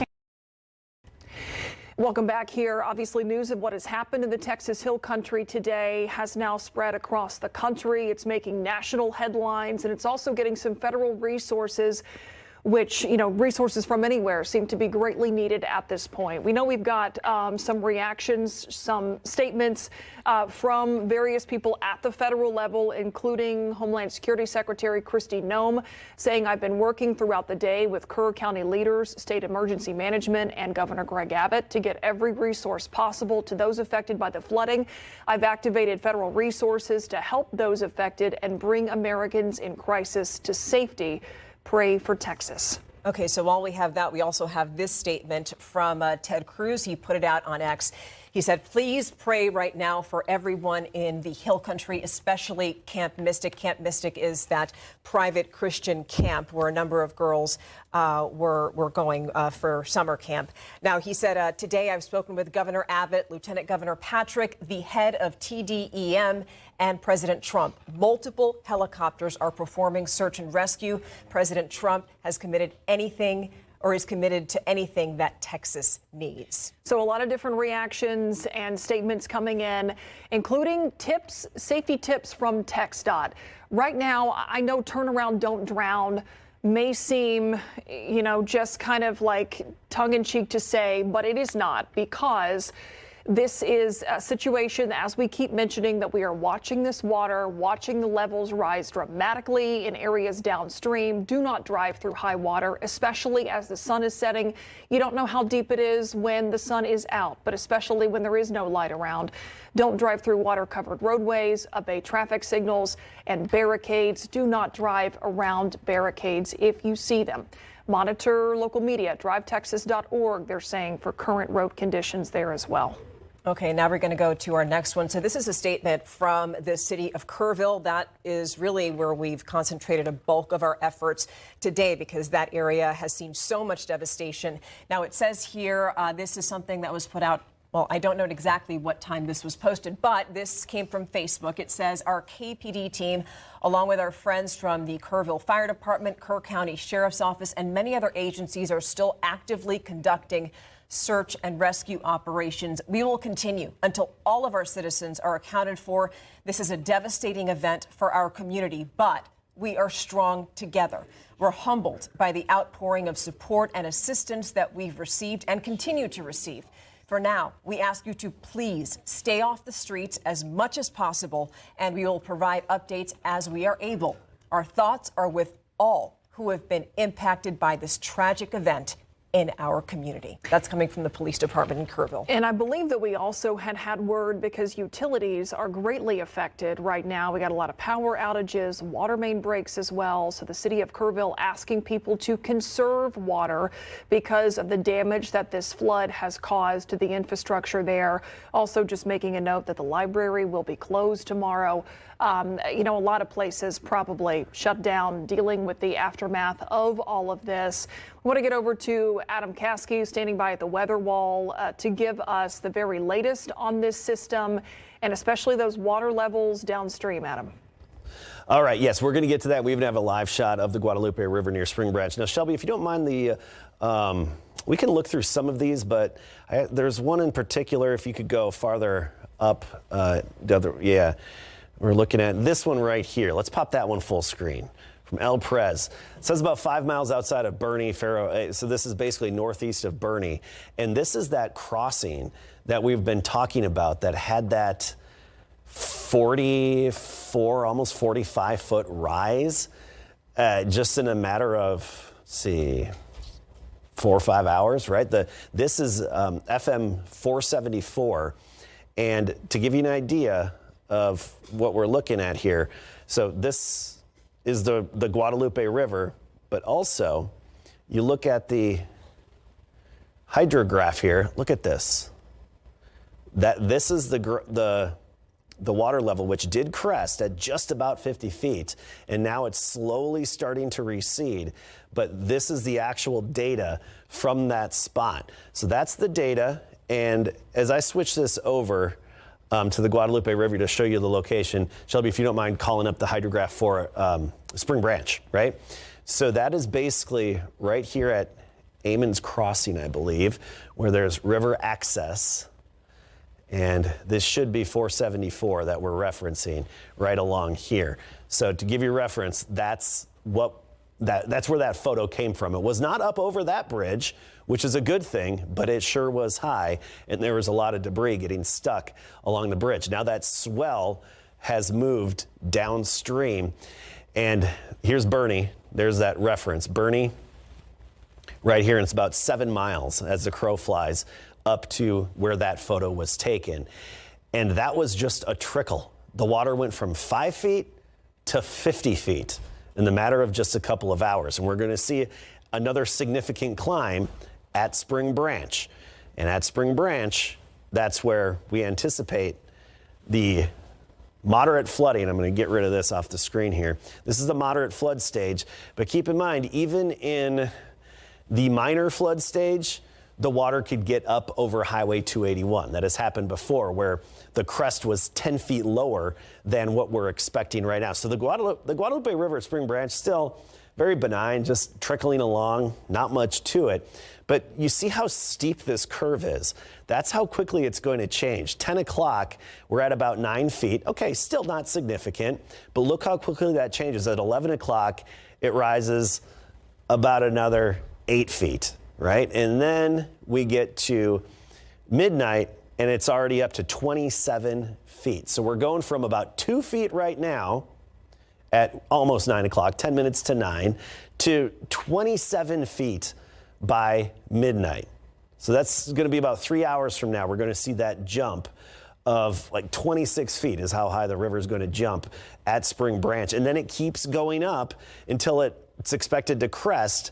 And the crest would be around 3 a.m., sometime around 3 a.m. at about 37.2 feet. So this is where the river is now. This is the forecast from National Weather Service, NOAA, National Oceanic and Atmospheric Administration.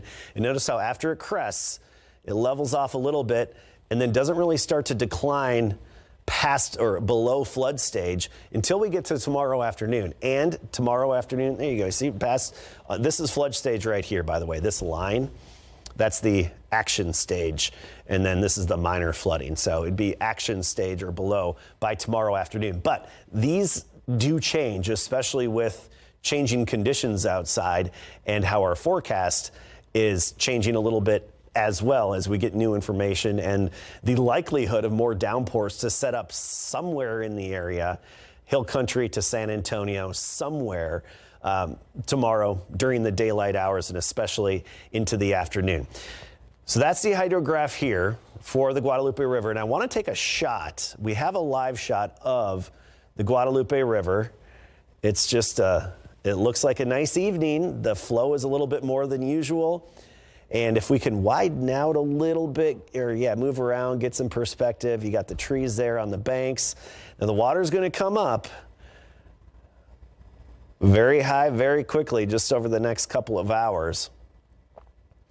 And right now, again, it's at about 2 feet, but it's going to get up to about 37 feet between now and 3 a.m. tonight. And it's going to be a quick rise, so our crew there, of course, is going to keep an eye on that and get to the higher ground if they're not at high enough ground as it is. Just light rain moving through. This is all just little sprinkles is really all it's amounting to. So this is not really additional rain to add any problems to what we already have out there. And again, this is now a river story and a surge of water down the river, not a flash flooding story.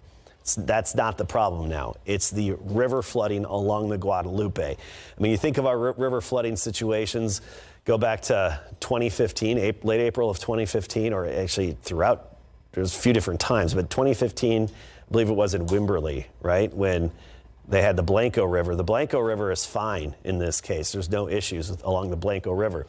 They didn't get the heaviest of the rain. And when I say heaviest of the rain, we've been showing you this graphic pretty much all day. Look at the 24-hour rainfall totals. This purple and white area, western Kerr County at the headwaters of the Guadalupe River, where it starts as just a few springs out here, and then you add 13 inches of rain, and this is estimated by Doppler radar. These estimates are pretty accurate. 13 inches of rain, and then all that drains into the Guadalupe River, past the Ingram Dam, and then through Comfort, winds its way all the way through here. This blue line I'm drawing, that is roughly the Guadalupe River. Of course, it snakes around a little bit more than what I showed there. It's never just a straight shot. But anyway, it goes into Canyon Lake. And like I was saying before, Canyon Lake should be just fine with this. It's actually a good thing Canyon Lake is so low right now at only about 46% full. It's going to be able to absorb this basically surge of water is probably the best way to put it. It should be able to take that and be able to absorb that and not be any issues. So just light sprinkles out there right now, but as we get into tomorrow, and by the way, a new futurecast is coming in right now, and once the data is fully in, I'll be able to get that to you, but we do anticipate some more development tomorrow. Anytime from about 7 a.m. to 9 p.m., we could have some showers and storms tomorrow. And heavy rain, of course, likely within the showers because of the nature of our atmosphere and the setup that we have. Our air is basically just one big soaked sponge, and then the upper level energy and some support helps to then just wring it out. But it wrings it out kind of in one spot or a localized area, which was mostly Kerr County overnight and into early this morning. But this representation, although not perfect, I think a good example of what's likely to pop up tomorrow, not necessarily the placement and location, but the general coverage. It's not going to be everywhere, but where we do see the rain tomorrow, we could very well have more flash flooding or even some river flooding situations. That's what the focus is going to be through the day tomorrow. So if you have any travel plans tomorrow, especially anywhere north of Highway 90, particularly in the Hill Country, exercise caution, stay away from any water that's over the roadways, and just be prepared for a potential detour because of some pockets of heavy rain. And I know the newest model run actually shifted that rain a little bit farther to the east. Again, it could be anywhere on the map here, anywhere on the map. Our systems aren't that specific to nail it 100% down to the zip code. That's just not where the science of meteorology is. So tomorrow we've got that 60% chance, and that's from basically 7 a.m. to 7 p.m., the daylight hours. Watching for where the showers develop, where the heaviest ones are. They'll be slow moving again like today, drifting through. And if they start following each other, then we could have the flash flood problems or possibly even river flooding issues with how saturated the ground is right now. And notice we'll be in the 70s to 80s throughout the day tomorrow, though I know the actual temperatures aren't really what's important here. But looking at how much rain could fall, and within some of the spots where the heavy showers follow each other, what we call training, because they're like train cars that follow each other, right? And they're connected. So sometimes they train and follow each other. And what they would do tomorrow is move from the north to the south, generally speaking, because our upper level steering flow is changing just a little bit, but subtle enough to change the direction of movement tomorrow. So it's going to look a little bit different on your radar screen. Keep that in mind as you pop open the app and you look at the radar, and the direction of movement should mostly be drifting north to south. But what's important here are these potential bullseyes, which the model guidance is never good at detecting or picking up.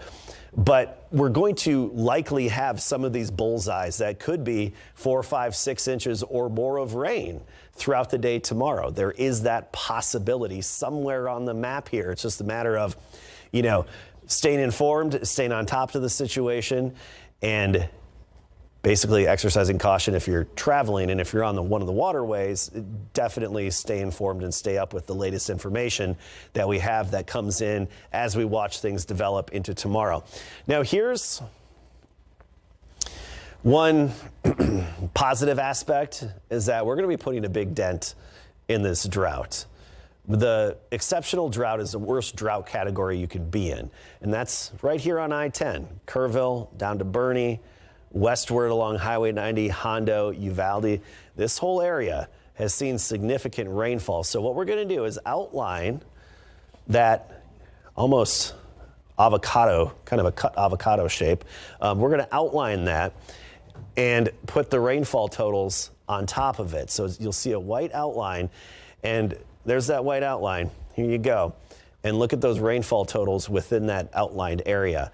Keep in mind, this purple is anything from 6 to 12 inches of rain, estimated by Doppler radar. So this is all within that northern section of the exceptional drought area in the hill country. South of the escarpment, we didn't see as much rainfall down into Hondo, about 0.76 inches of rain. And speaking of this area, so this is the Medina Lake watershed. Okay, Medina Lake watershed. I'm going to go back to that. I want to show you really just the Medina River here. And Medina Lake is at about 2.5% full. Okay, so let's just call it 3%. So this blue is the Medina River that comes in from the city of Medina, down in, goes through Bandera. And this is a very small watershed.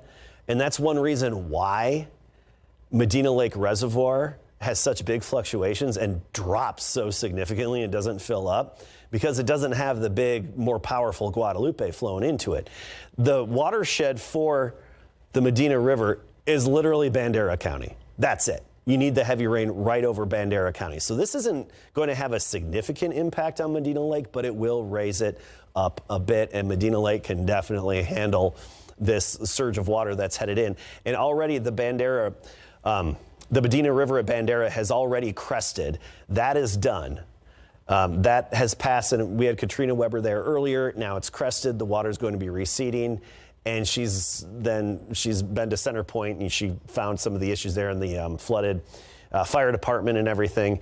Look at the Medina River at Bandera, and it has crested, and now it's going to slowly drop, and then tomorrow, or I should say after midnight, more significantly drop and get back below flood stage.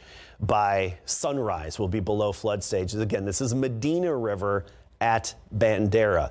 And actually, we do have on KSAT Connect, Shelby, if you don't mind finding it over there, there's it's probably a little old, but we can reload everything. And there is one of where the Medina River flows into Medina Lake Reservoir. I think we had a picture or video from that spot, and there's going to be a noticeable difference. And I'm sure our wonderful KSAT viewers who post on KSAT Connect, he'll be showing us the changes, and we'll be able to see the kind of difference that it makes in that sense. But the main focus right now, Guadalupe River, and the Guadalupe River at Spring Branch. This is Highway 281 that runs north-south, and this is where the surge of water is heading next. It has already crested upstream.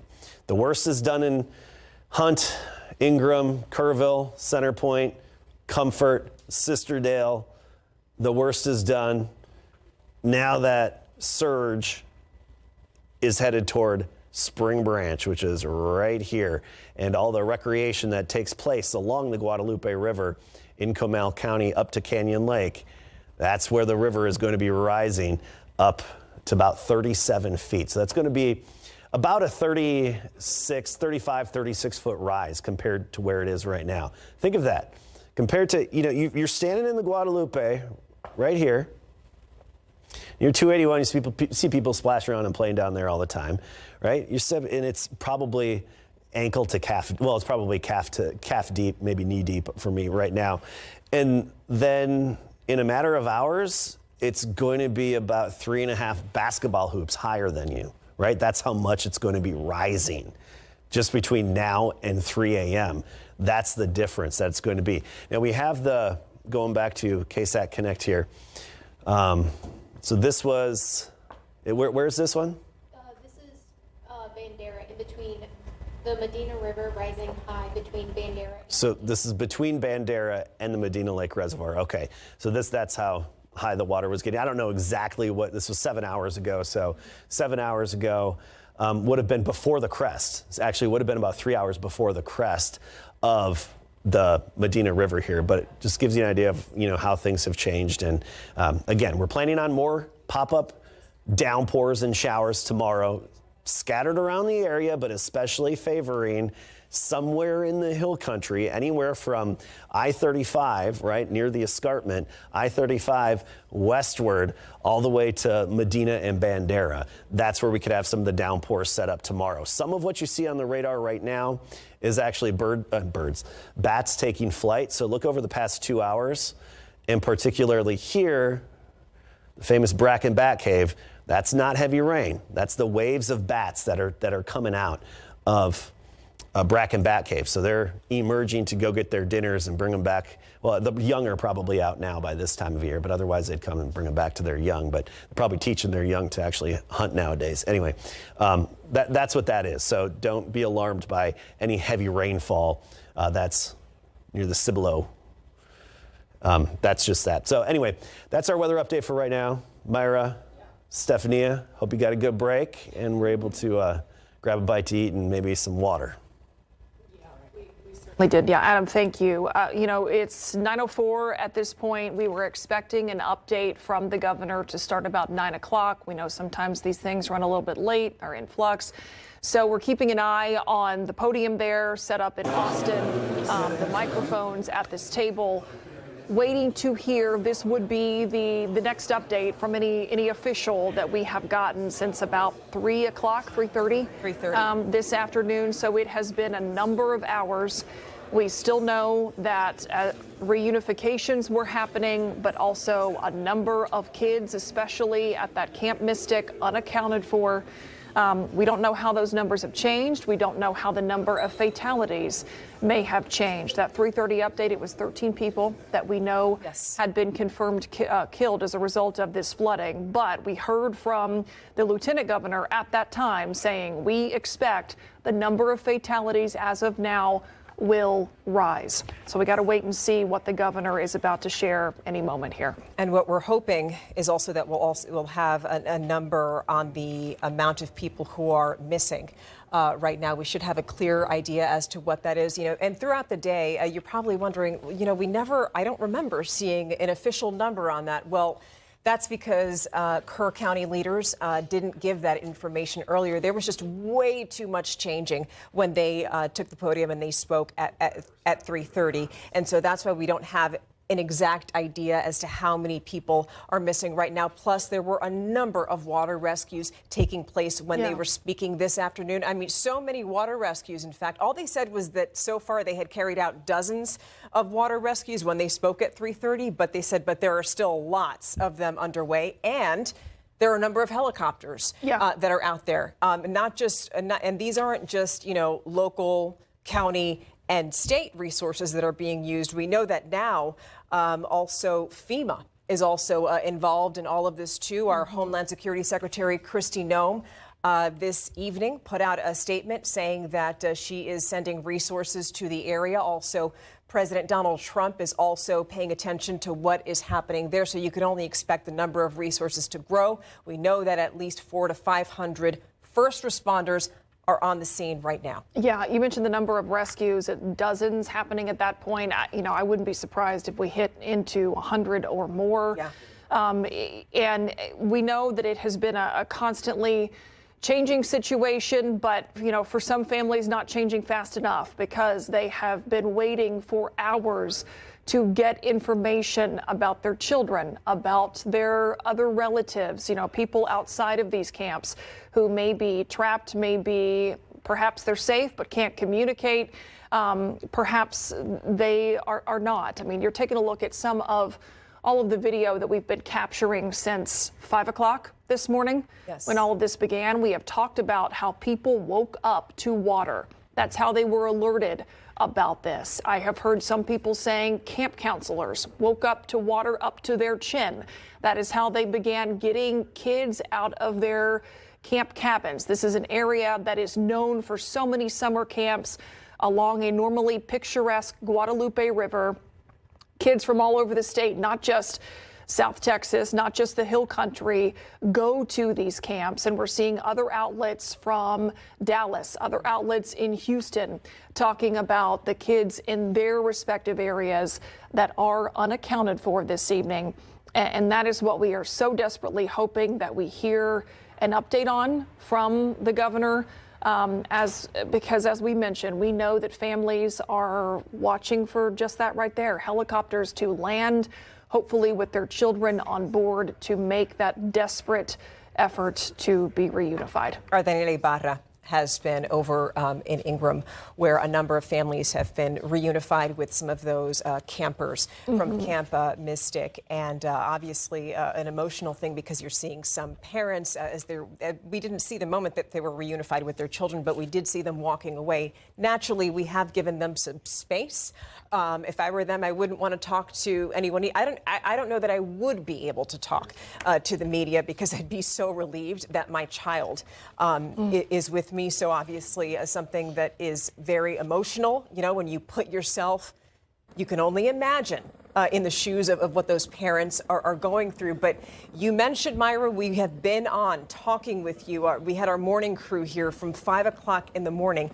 It has been 16 hours so far that people who at least know that they have loved ones in that area are still waiting for an update. Some areas don't have Wi-Fi. There's not internet. Now, right there, we do like showing you stuff like that it was an active rescue that was taking place. That was a woman who was trapped near some trees. And there's a helicopter that was able to, somebody right there, that was able to pull her out of there. I would imagine that she has quite a story to tell. And you have to think, you don't know how long she was in that water. When you have to be rescued in a situation like that, you're just getting battered because it's not, you know that water and its strength is just very powerful, but you don't know if there's debris in that water. Sure, it's what's in the water. Yes. That is just as much of a threat. And, we were seeing pictures of not only that rescue, pictures, still photos sent to us by viewers who went outside and saw a woman up in their tree. And that is how they heard someone screaming. They went out, they saw this lady up in their tree. The force of the water had ripped her clothing off. She was battered and bruised, but she was okay. Our Katrina Weber talked with a woman who floated what she believes to be 20 miles. She floated somehow on something 20 miles down the Guadalupe River, has been separated from her family, but was rescued out of the water and is now making that desperate search to try to find her loved ones. These are pictures also that our Sarah Acosta and her photographer got this afternoon, showing homes quite literally ripped off of their foundations and down the river they went. And you have to remember, so we got these images because we have reporters throughout the Hill Country area. These were just the places that we have been able to access. Throughout the last few hours, of course, what we've been focusing on is more the human cost, or how many people have been affected, although we don't have exact numbers on that. But obviously we want to focus on rescues and what people are doing to band together. There have been some great stories about people coming out to help people within their communities. But as the water starts to recede in Kerrville, and obviously it's nighttime right now, so we won't really have a clear picture as to what Kerrville looks like until tomorrow morning.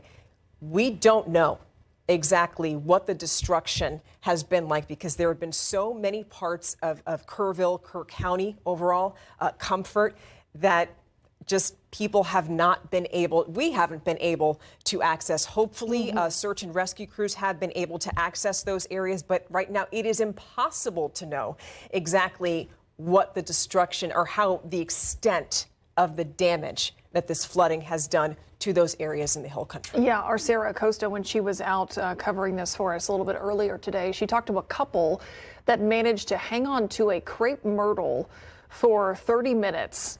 You know, that just struck me. This is not a huge, giant, up in the air, you know, large, sturdy tree. This is a crepe myrtle, and they were able to cling to that and somehow made it out of this, concerned about their neighbors, the people they know in their community.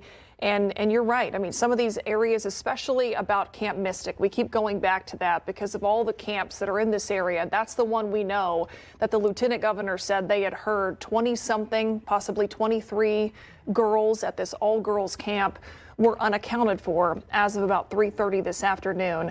The Texas game warden did post within the last hour and a half that they were finally able to access the camp because roads were impassable. It was covered by debris, it was covered by water. So a lot of the places where first responders may know people are located, they have not been able to get to them. Now that water is moved out of Kerrville, it's moved out of the Comfort area, out of Ingram, out of Hunt, and is headed downstream, as we keep mentioning. Hopefully, I hope and I pray that we are hearing about more people being rescued. But I know our weather team right over here to my left is, you know, sending out messages to our crews saying, hey, if you are in the Spring Branch area, this water may not look like it is rising right now, but once it starts coming, it is coming fast, over 30 feet within the next hour. So if you know anyone who is maybe renting a house, camping somewhere, staying along the river for the 4th, you have got to let them know to get away from the river. Now is the time. And now is also the time when we're supposed to hear from our governor and lieutenant governor. You could see them. They're getting ready to speak right there in Austin. If we could start to listen in. I don't believe that anybody has approached the podium just yet, so we're going to wait. And as soon as we hear from any state official to give us updates as to what's happening on any rescues that are taking place, and also we want to know how many people have been found so far. Morbid numbers, obviously something that we're not looking forward to hearing. But it's something that we have to know just to really make sure that people have the information that they need, because you know that a lot of families across Texas and possibly all over the country are on pins and needles right now, waiting to get information on their loved ones. And with so many children at the center of this, with those summer camps, just the sheer mental, emotional, physical exhaustion that these families have been through. I'm hoping that any moment we can share some good news. We'll see what happens when the governor is there at the table and giving us that update. But, you know, this is, I know we've got crews spread out still in the Kerrville area, although the water, you know, is gone down. But obviously the devastation, just the catastrophic impact of this water is something that we're going to be talking about for days and weeks, months ahead. This is an area that, you know, went through this in 1987. We've had a lot of comparisons to that deadly flooding event today. And, you know, it sounds like the rise of the water surpassed that event this time around.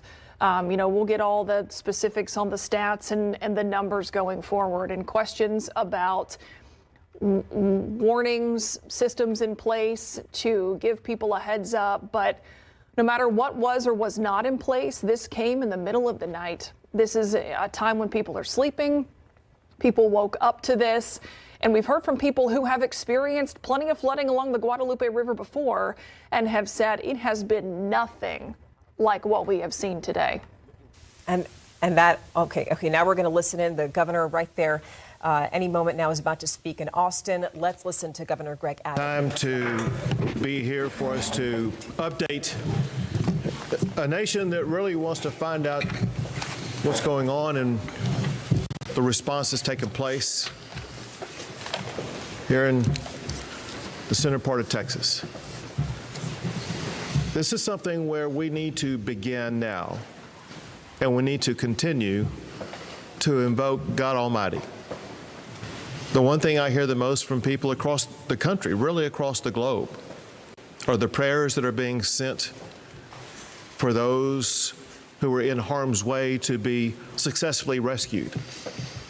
Those who are giving thanksgiving to God right now because their family member has been located. Those who remain prayerful that their family member too will be found. This is a time when we as a state, we as a community, need God more than ever. Little kids off at camp, joyfully excited about the upcoming day to celebrate the 4th of July.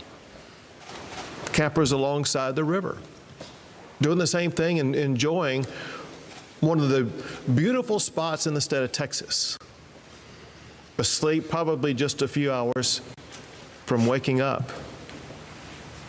People that I know of who were not in harm's way, but went into harm's way to try to save the lives of others, but who lost their life.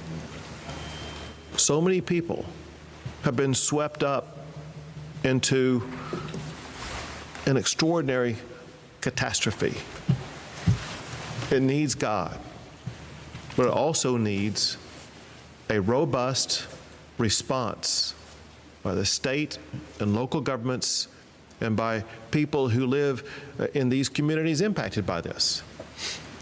We had a meeting with officials at the state and local level, and there is extraordinary collaboration to make sure that we are going to address everybody's concern as quickly as we possibly can. At the state level, we have Texas Task Force 1 and Texas Task Force 2.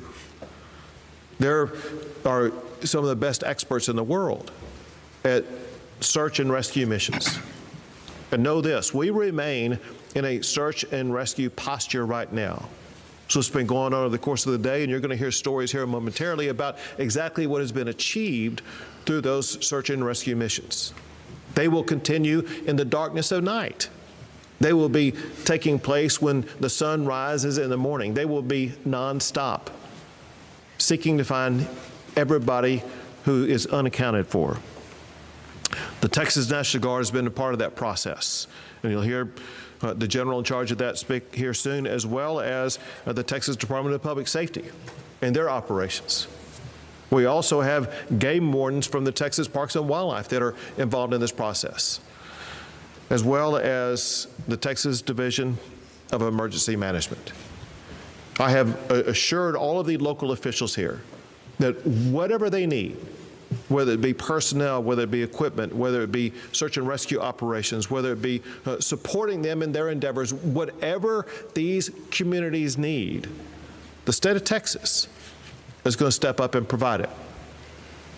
But we know that what is needed and wanted the most is all the families out there who are waiting for information about their child or their loved one. And as you will hear, we are working on strategies to deliver on that information that families are craving. We want to make sure we get information to families as quickly as we possibly can. But most importantly, we will stop at nothing to ensure that every asset and person and plane and whatever is needed is going to be involved in the process of rescuing every last person and ensure everybody involved in this is going to be fully accounted for. As a part of this, I'm signing a disaster declaration. Definitely one that includes this area, but includes more than this. And this is the proclamation here that I'll sign, but I want to tell you in here, I'm declaring a state-based disaster for those in the following counties: Bandera, Coke, Comal, Concho, Gillespie, Kendall, Kerr, Kimball, Llano, Mason, McCullough, Menard, Reeves, San Saba, and Tom Green counties.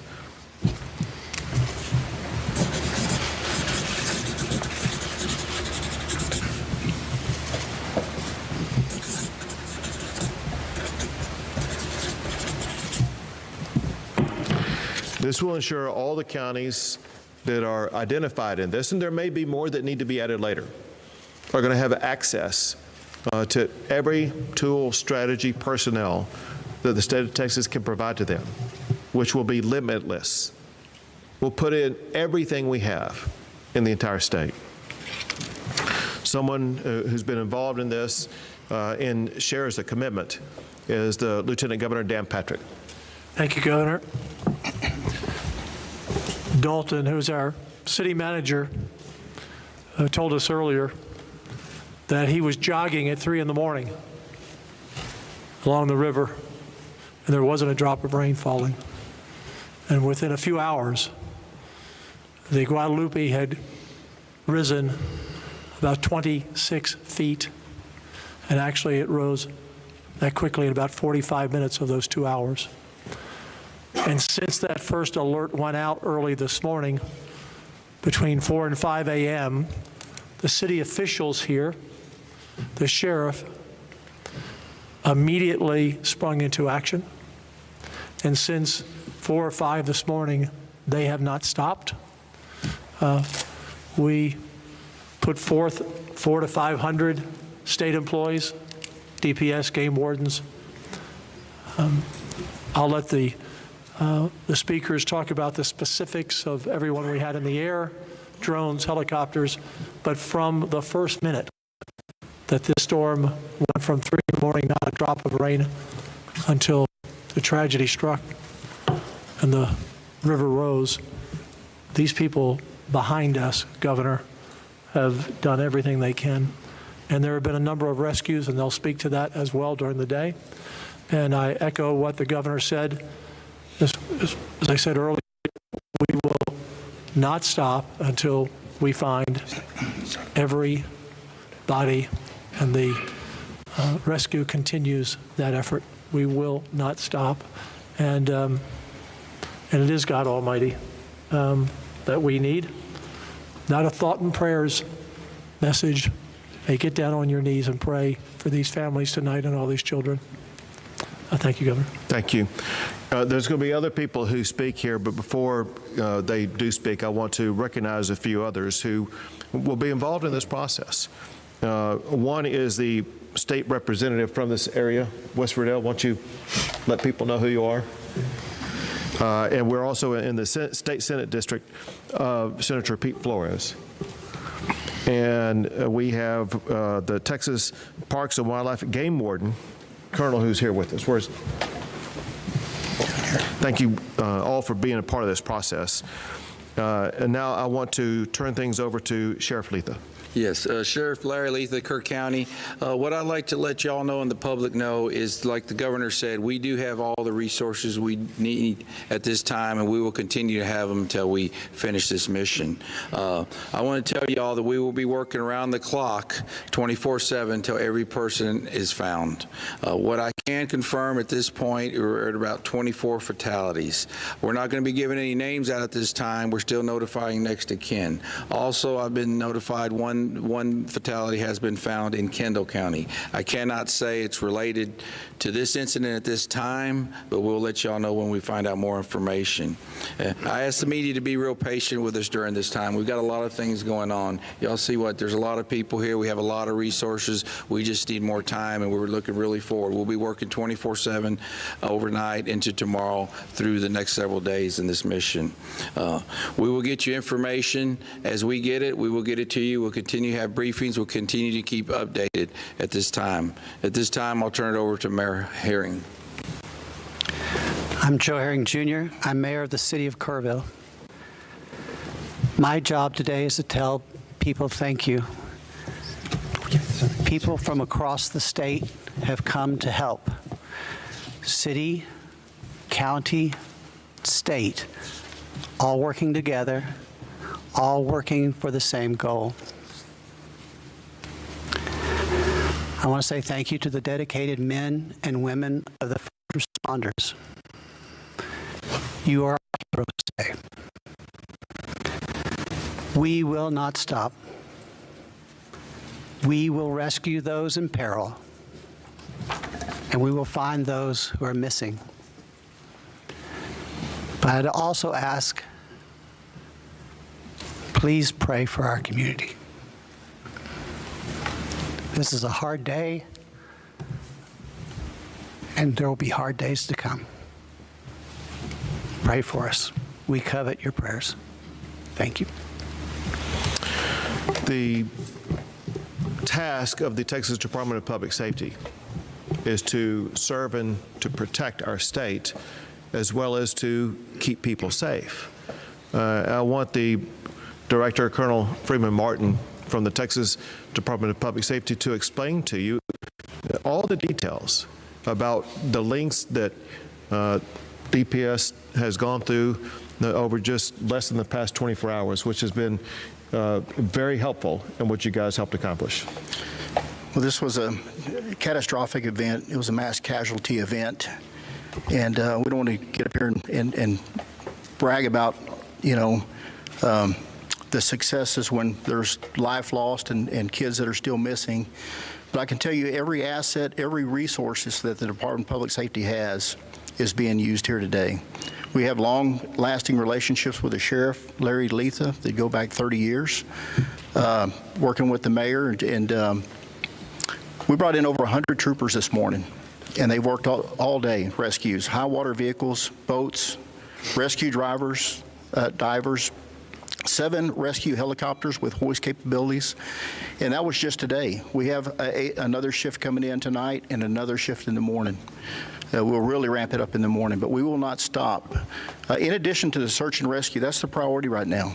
Moving forward, tomorrow we're going to bring in communications operators, victim services people to help our partners here in Kirk County and HHSC. We have Parks and Wildlife here. They're providing just many boat teams, so they have 2 rescue helicopters.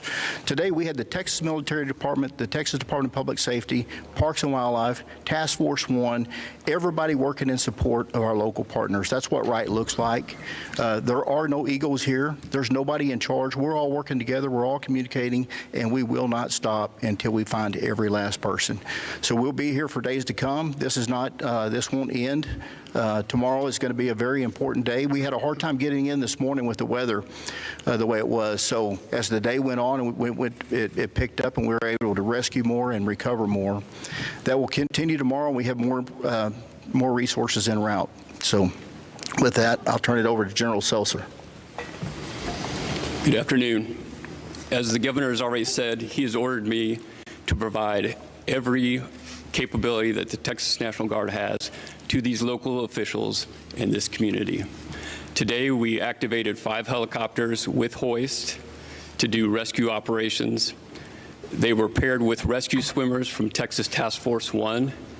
These crews trained together year-round just for this situation, and they were ready to respond. Additionally, we have 3 additional helicopters on the way to support the community. We are also using high-profile tactical military vehicles to move evacuees out of high water areas to shelter locations. As of a few hours ago, we had rescued or evacuated 237 people, and 167 of those were by helicopter. So we're having a very good helicopter response when the weather allows.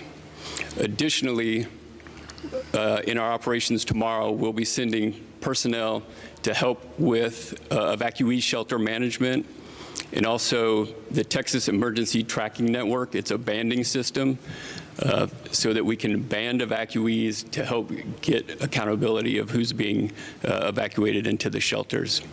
Thank you. Thank you, General. Thank you to the men and women of the Texas National Guard. And now, Nim Kidd, the Chief of the Texas Division of Emergency Management. Thank you, Governor. Our prayers are rooted in action. We've had folks on the ground since yesterday afternoon here, and our State Emergency Operations Center was opened at 1 o'clock yesterday afternoon. The original forecast that we received on Wednesday from the National Weather Service predicted 3 to 6 inches of rain in the Concho Valley and 4 to 8 inches of rain in the Hill Country. We worked with our own meteorologists to fine-tune that weather statement, and as many of you know, and many of you in broadcast journalism and meteorology, you can go back and look at your own forecast, and the amount of rain that fell in this specific location was never in any of those forecasts. Nonetheless, in partnership with our local officials here, we had resources that have been surrounding this area since yesterday. When the rain fell and the calls came in, we immediately jumped into action alongside of our local partners.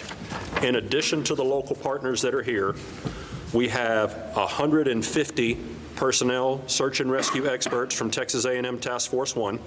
We have over 1,000 state officials and state partners that are responding here with over 804 assets, vehicles, boats, and helicopters. I want to run through that list really quickly.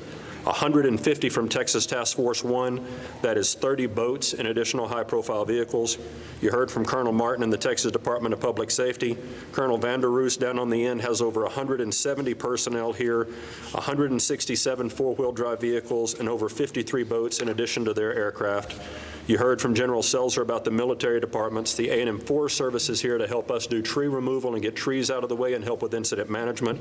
The Department of State Health Services has 164 members from the Emergency Medical Task Force here with over 71 pieces of equipment. You may see ambulances in this county that aren't anywhere from near here. They're part of the Emergency Medical Task Force.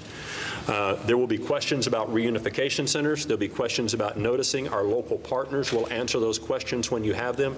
And Governor, at this point, that ends my prepared remarks. Thank you very much. So this is a 24/7 effort. Everyone needs to know, day or night, whatever hour of the day, there will be local officials, state officials collaborating together. Also want to thank the Secretary of Homeland Security, Kristi Noem, who gave me a phone call today to offer any assistance that we need. Secretary Doug Burgum, Secretary of the U.S. Department of the Interior, who called and offered any resources we need. Senator Cruz called and offered any support that they could provide. So this is something where the federal government is leaning in and wants to assist the community here in the heart of Texas to accelerate the process, to be able to draw this to a very positive conclusion. And it's something that Texas will continue to lean into. We'll take a few questions. Any estimate on how many people are missing or unaccounted for? No, at this time, sir, no, we don't. We don't have an estimate. The problem was it was a holiday weekend here. We have a lot of campers here, and we do not know that number at this time. What about the 23 missing from Camp Missing? Has that number changed? No, it's still it's between 23 and 25. We have not confirmed that yet. We're still working on that, sir. You said the federal partners were helping with us, but we didn't receive any National Weather Service forecast until well into the storm. Can you give us any insight into why there wasn't any updates from the National Weather Service about the flooding? I'm going to give you a good example. Where's he at? City manager. Dalton. Yeah, I'm going to have the city manager can explain to you kind of in real life terms exactly what happened, when it happened, and how it happened, and why it was so unpredictable. Thank you, Governor. And as the Lieutenant Governor alluded to, I was out on the river trail this morning, which is, again, at water level of the Guadalupe. I was out there about 3:30 this morning doing a jog. I left there probably about 4 o'clock. There was very light rain, no signs of the river. I come from the Houston area, so very used to hurricanes, very used to flooding. We kind of monitored that, checked some different areas. We did not see any signs of the river rising at that time. I started getting phone calls probably about 5 o'clock. We went, the fire chief Maloney and I went back out to Louise Hayes Park. Up on the top section, we did have national EMR, and we already had a lot of our emergency plan ready for the 4th of July event, which is at the river level. By the time we got to the national EMR truck, we could not get it out, and we almost got stuck on the top level. So there's a pavilion down in Louise Hayes Park. Within an hour and a half, it had already risen well over 20, 25 feet. So we were monitoring that as much as we possibly could. After the 1987 flood, there were some flood alarms installed along the river. Are those still working? Any reason why they wouldn't? A lot of the times, I think, and again, I'm relatively new here, there's alarms typically in Comfort or further downstream. When you look at the headwaters of the Guadalupe, which we are at the headwaters of the Guadalupe, there's a north and a south fork.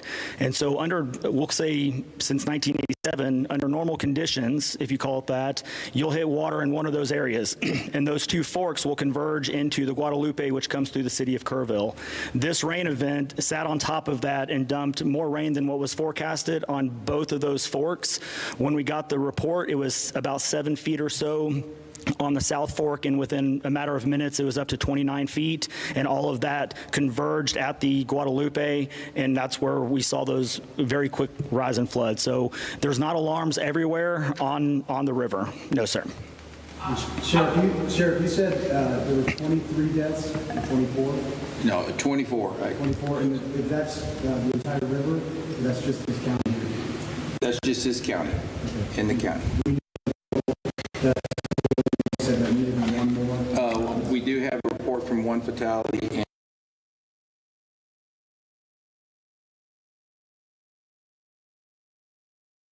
this seems like it came on very fast. I spoke with some flood victims in Ingram who said their home was flooding as rescues were happening down the river. And they asked me, why weren't there evacuation notices at that point? What is the process like to get an evacuation notice? What's the threshold to send out an alert to people to get out of their homes? So just like anything with evacuations is very difficult, right? There's a balance between, do you evacuate and then put chaos onto the road and potentially risk people getting stuck on a road? This is the hill country. For those that haven't been here, there are hills. There's a lot of low water crossings. And if you spark an evacuation at the wrong time or create an evacuation, you could go into a mass panic, get people on the road, which could be even more deadly by having vehicles swept away. So there's a very fine balance between sheltering in place, getting to the high grounds. A lot of our operations plans, especially with these camps, that is the plan, is sometimes shelter in place, get them to those known high grounds, and then wait for rescue. Again, when this came in, people are sleeping. Even if you were able to try to get notification, that evacuation period is a very delicate balance. Can you guys confirm if game wardens did go into Camp Mystic and pull kids and staff out of there? Come on in. Okay.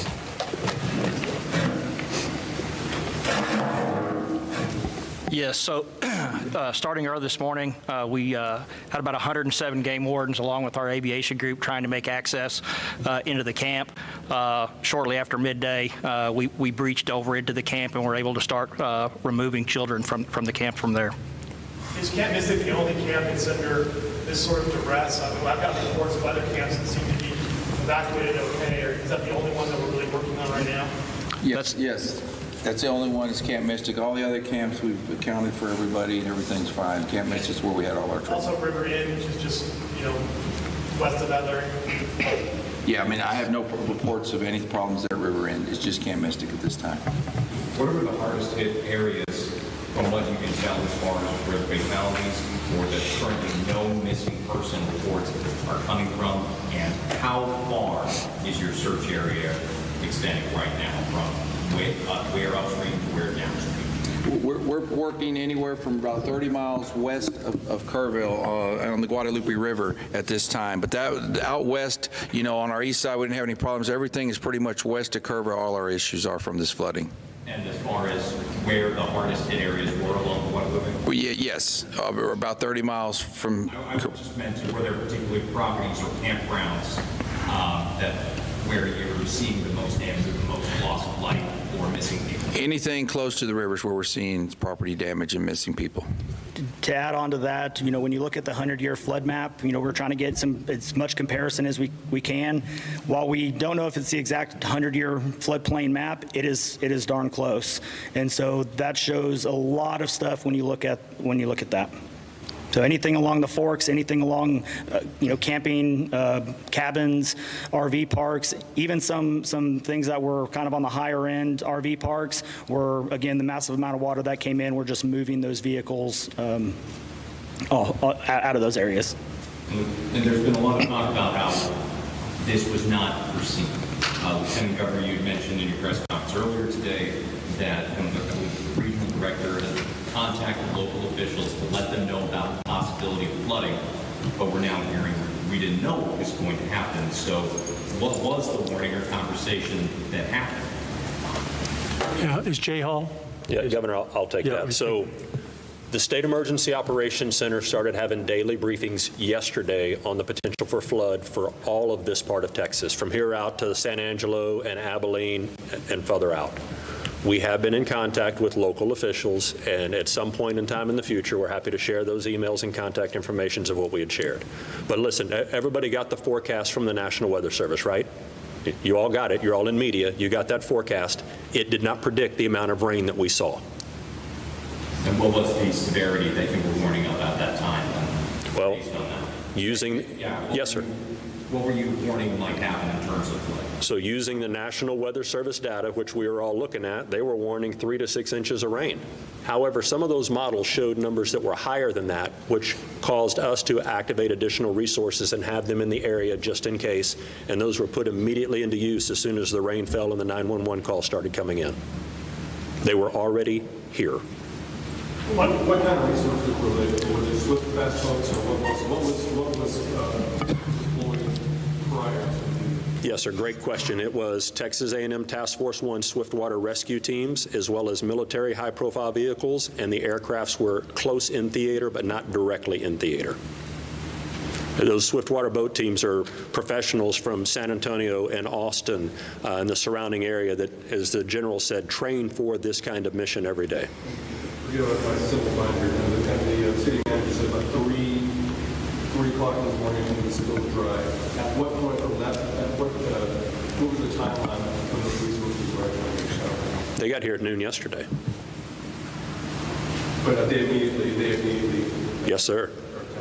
Yes, sir, to the point where one of the response vehicles got washed away. That's how fast they got caught up in it. They were in the middle of it. They were ready to go. Not to that group, no, sir. Perhaps you didn't talk about the nature of the camps.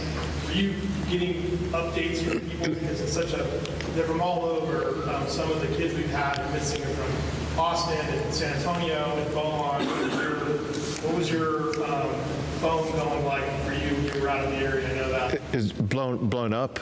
The fact of the matter is, calls were coming in first, from my team in the governor's office, Chief Kidd, the other leaders, where we collaborate on this all the time. But over the course of the early morning hours, the stories started coming in from people that we know well. This is an area that we've been coming to for close to 20 years, and we know the camp and the camps down here quite well, and we have a lot of friends involved in this. And so there were a lot of my fellow Texans who have great concern about everything that's happened here, and that spurred us into action to make sure that we were going to turn over every stone to make sure every Texan, there may be people here not from Texas, everybody here is going to be accounted for as quickly as possible. As much as you can talk about it, can you talk about the timeline, what locals can expect, and again, where they can get the resources if they're concerned about missing people, their website specifically that they can go to for resources, and what we should expect as far as updates? Hey, can you rephrase that question for me? I want to make sure I understand it. Can you give any sense of the time, as best you can, a sense of the timeline of what the general public and press should be able to expect going forward, what your priorities are, and then specifically for the local community that's missing members, where they can go for resources? Yes, sir. I'll speak in support of our local partners here. Our search and rescue teams are here and will continue to be here and stay around the clock. We are not leaving this community until the last person is found. That's number one. Additional volunteer resources will be managed by our local partners at the city for volunteer and donations, and they can give you those websites to put out in a little while, in a little bit. I think another part of your question was about timeline. Disaster.texas.gov is a live website right now. If your home or your business has been impacted, you can start reporting the damages there. But damage reporting is my second priority. Life safety and search and rescue is my first priority. We'll focus on this whenever we get done with the search and rescue piece. But the more that you can send people to this website now, if they're in a safe place to report their damages, will help us in the future. Can you confirm whether all of the kids that have been accounted for have been reunited with their parents at this point? No, I cannot confirm that at this time if they've all been back with their parents, no. Is there concern about the possibility for weather or rain coming and how that affects our operations? So the short answer to that is yes, we are still concerned about the weather. Any additional rain in this part right now can cause additional issues of flash flooding. And so this is where I really need all of your help. Tell the people that don't live here and don't have family here and don't have family that are missing not to come here. Do not come in this area and start looking around. We had people that were blocking bridges today, emergency response vehicles trying to get out and do rescues. So if you don't live in this area and you're not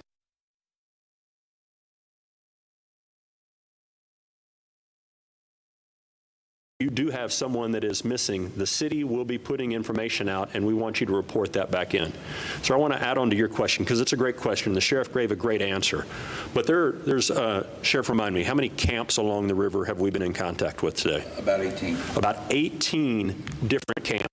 The far majority of those camps have their campers and have already contacted their families and working to reunite those campers and those families together outside of any assistance from the local or the state government.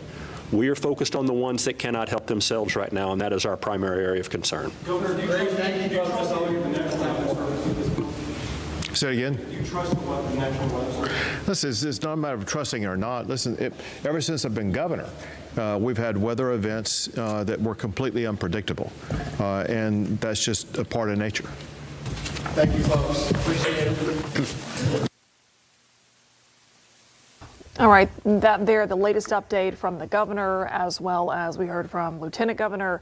A lot of different officials at the state level as well as locally there in Kerrville, and it really seemed to be the overarching message of no resources being spared in the effort to find every single person who still remains unaccounted for, every single person missing.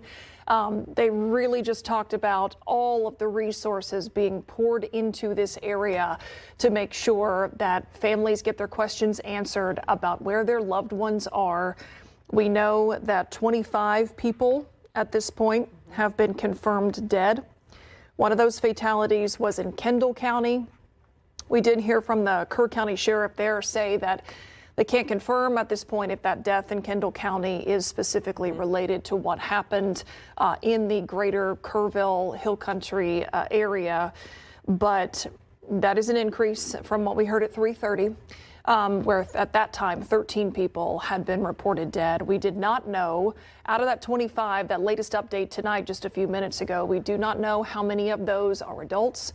We do not know how many of those are children, but we did hear from the sheriff that he cannot confirm that all of the kids unaccounted for have been reunified with their families at this point. The other thing that really stuck out to me during that news conference is that it's a question that we've had throughout the day. It's very important that leaders and that we all know exactly how many people are missing. Unfortunately, even at this hour, I mean, we're talking 19 hours after this, essentially. They still don't have an estimate on the number of people who are missing or unaccounted for, which obviously makes things a lot more difficult. The other thing that the Texas National Guard said was that it rescued or evacuated 237 people, 167 of them by helicopter. And, you know, when you were looking along that table, that wide shot, all of the people who were there giving us an update, these are all people who right now are involved in this search and rescue effort. The Texas Division of Emergency Management, the game wardens there from Texas Parks and Wildlife, the Texas Department of Public Safety, the Texas National Guard. We also know that crews from Texas Task Force 1 and Texas Task Force 2 are involved in the search and rescue mission. I mean, these are people who are divers that are very highly trained, who are able to go into rough water to be able to pull people out. So really, no resource has been spared when it comes to this. But you heard one official there saying that there are a lot of people who are watching this and they're probably thinking, okay, should I go in to help?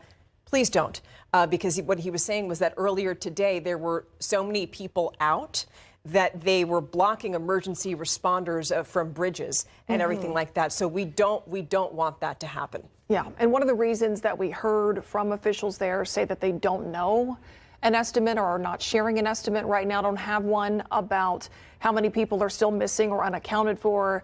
You know, he echoed something we've been talking about a lot here today, that there are so many more people in this area, so many more people on the Guadalupe River yesterday, today, plan to be there now because of the July 4th holiday. So there's a lot of people that are not from that immediate area that flocked to the Guadalupe, homes, camping along the river, just to celebrate this holiday weekend.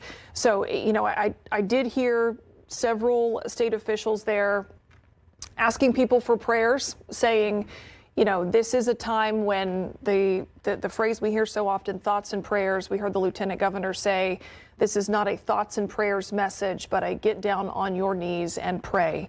And Nim Kidd, who is the head of the Texas Division of Emergency Management, he talked about how prayers are rooted in action tonight, all the things that you mentioned, with all the resources being called in, additional helicopters on the way tonight to continue those rescues, and just that, you know, that message that no resource is being spared and that they will continue to have as many people in the area as possible until every single person is found and hopefully is reunified with their families. And it's not like this search and rescue effort is stopping, even though it is dark outside.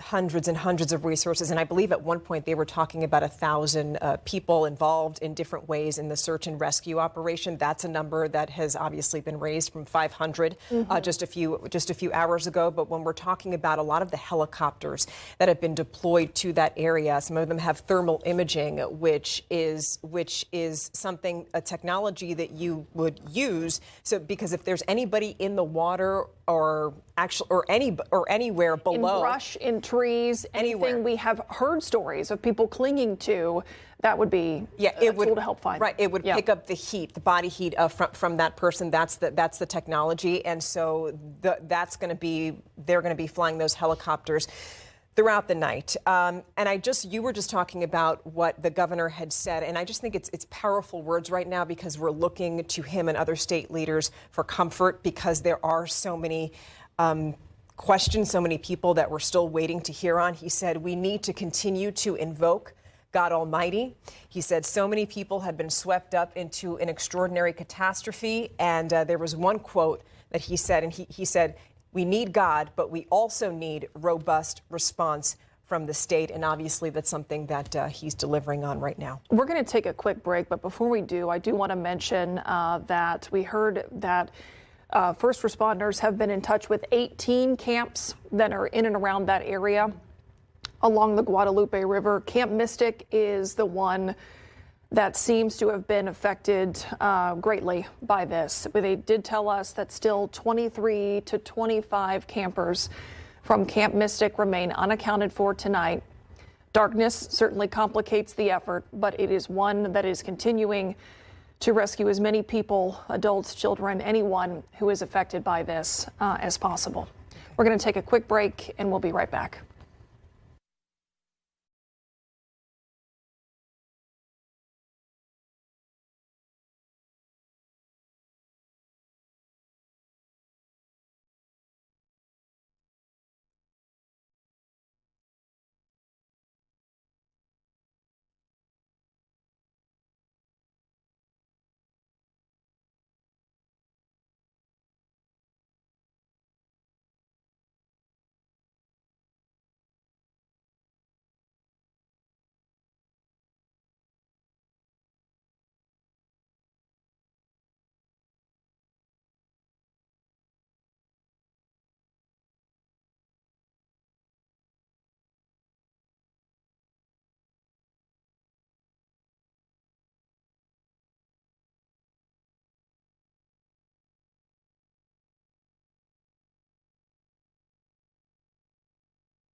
All right, welcome back to our coverage of the catastrophic flooding along the Guadalupe River, and it's rising quickly right now at Spring Branch. Now, typically we get readings from the river gauges about every 15 minutes and at least every 30 minutes. I haven't gotten a report since 9 p.m. I can't find the report. I'm not sure what the situation is, but I know it is significantly and quickly rising at Spring Branch, and that's this area right here north of Bulverde, between Blanco and Bulverde. 281, Spring Branch, crosses over the Guadalupe River. Now here's what I have, and notice how let me move the cursor. I need to put it back full screen for you. This is the hydrograph for the Guadalupe River near Spring Branch, and I'm going to zoom in on this a little bit, pop it full screen,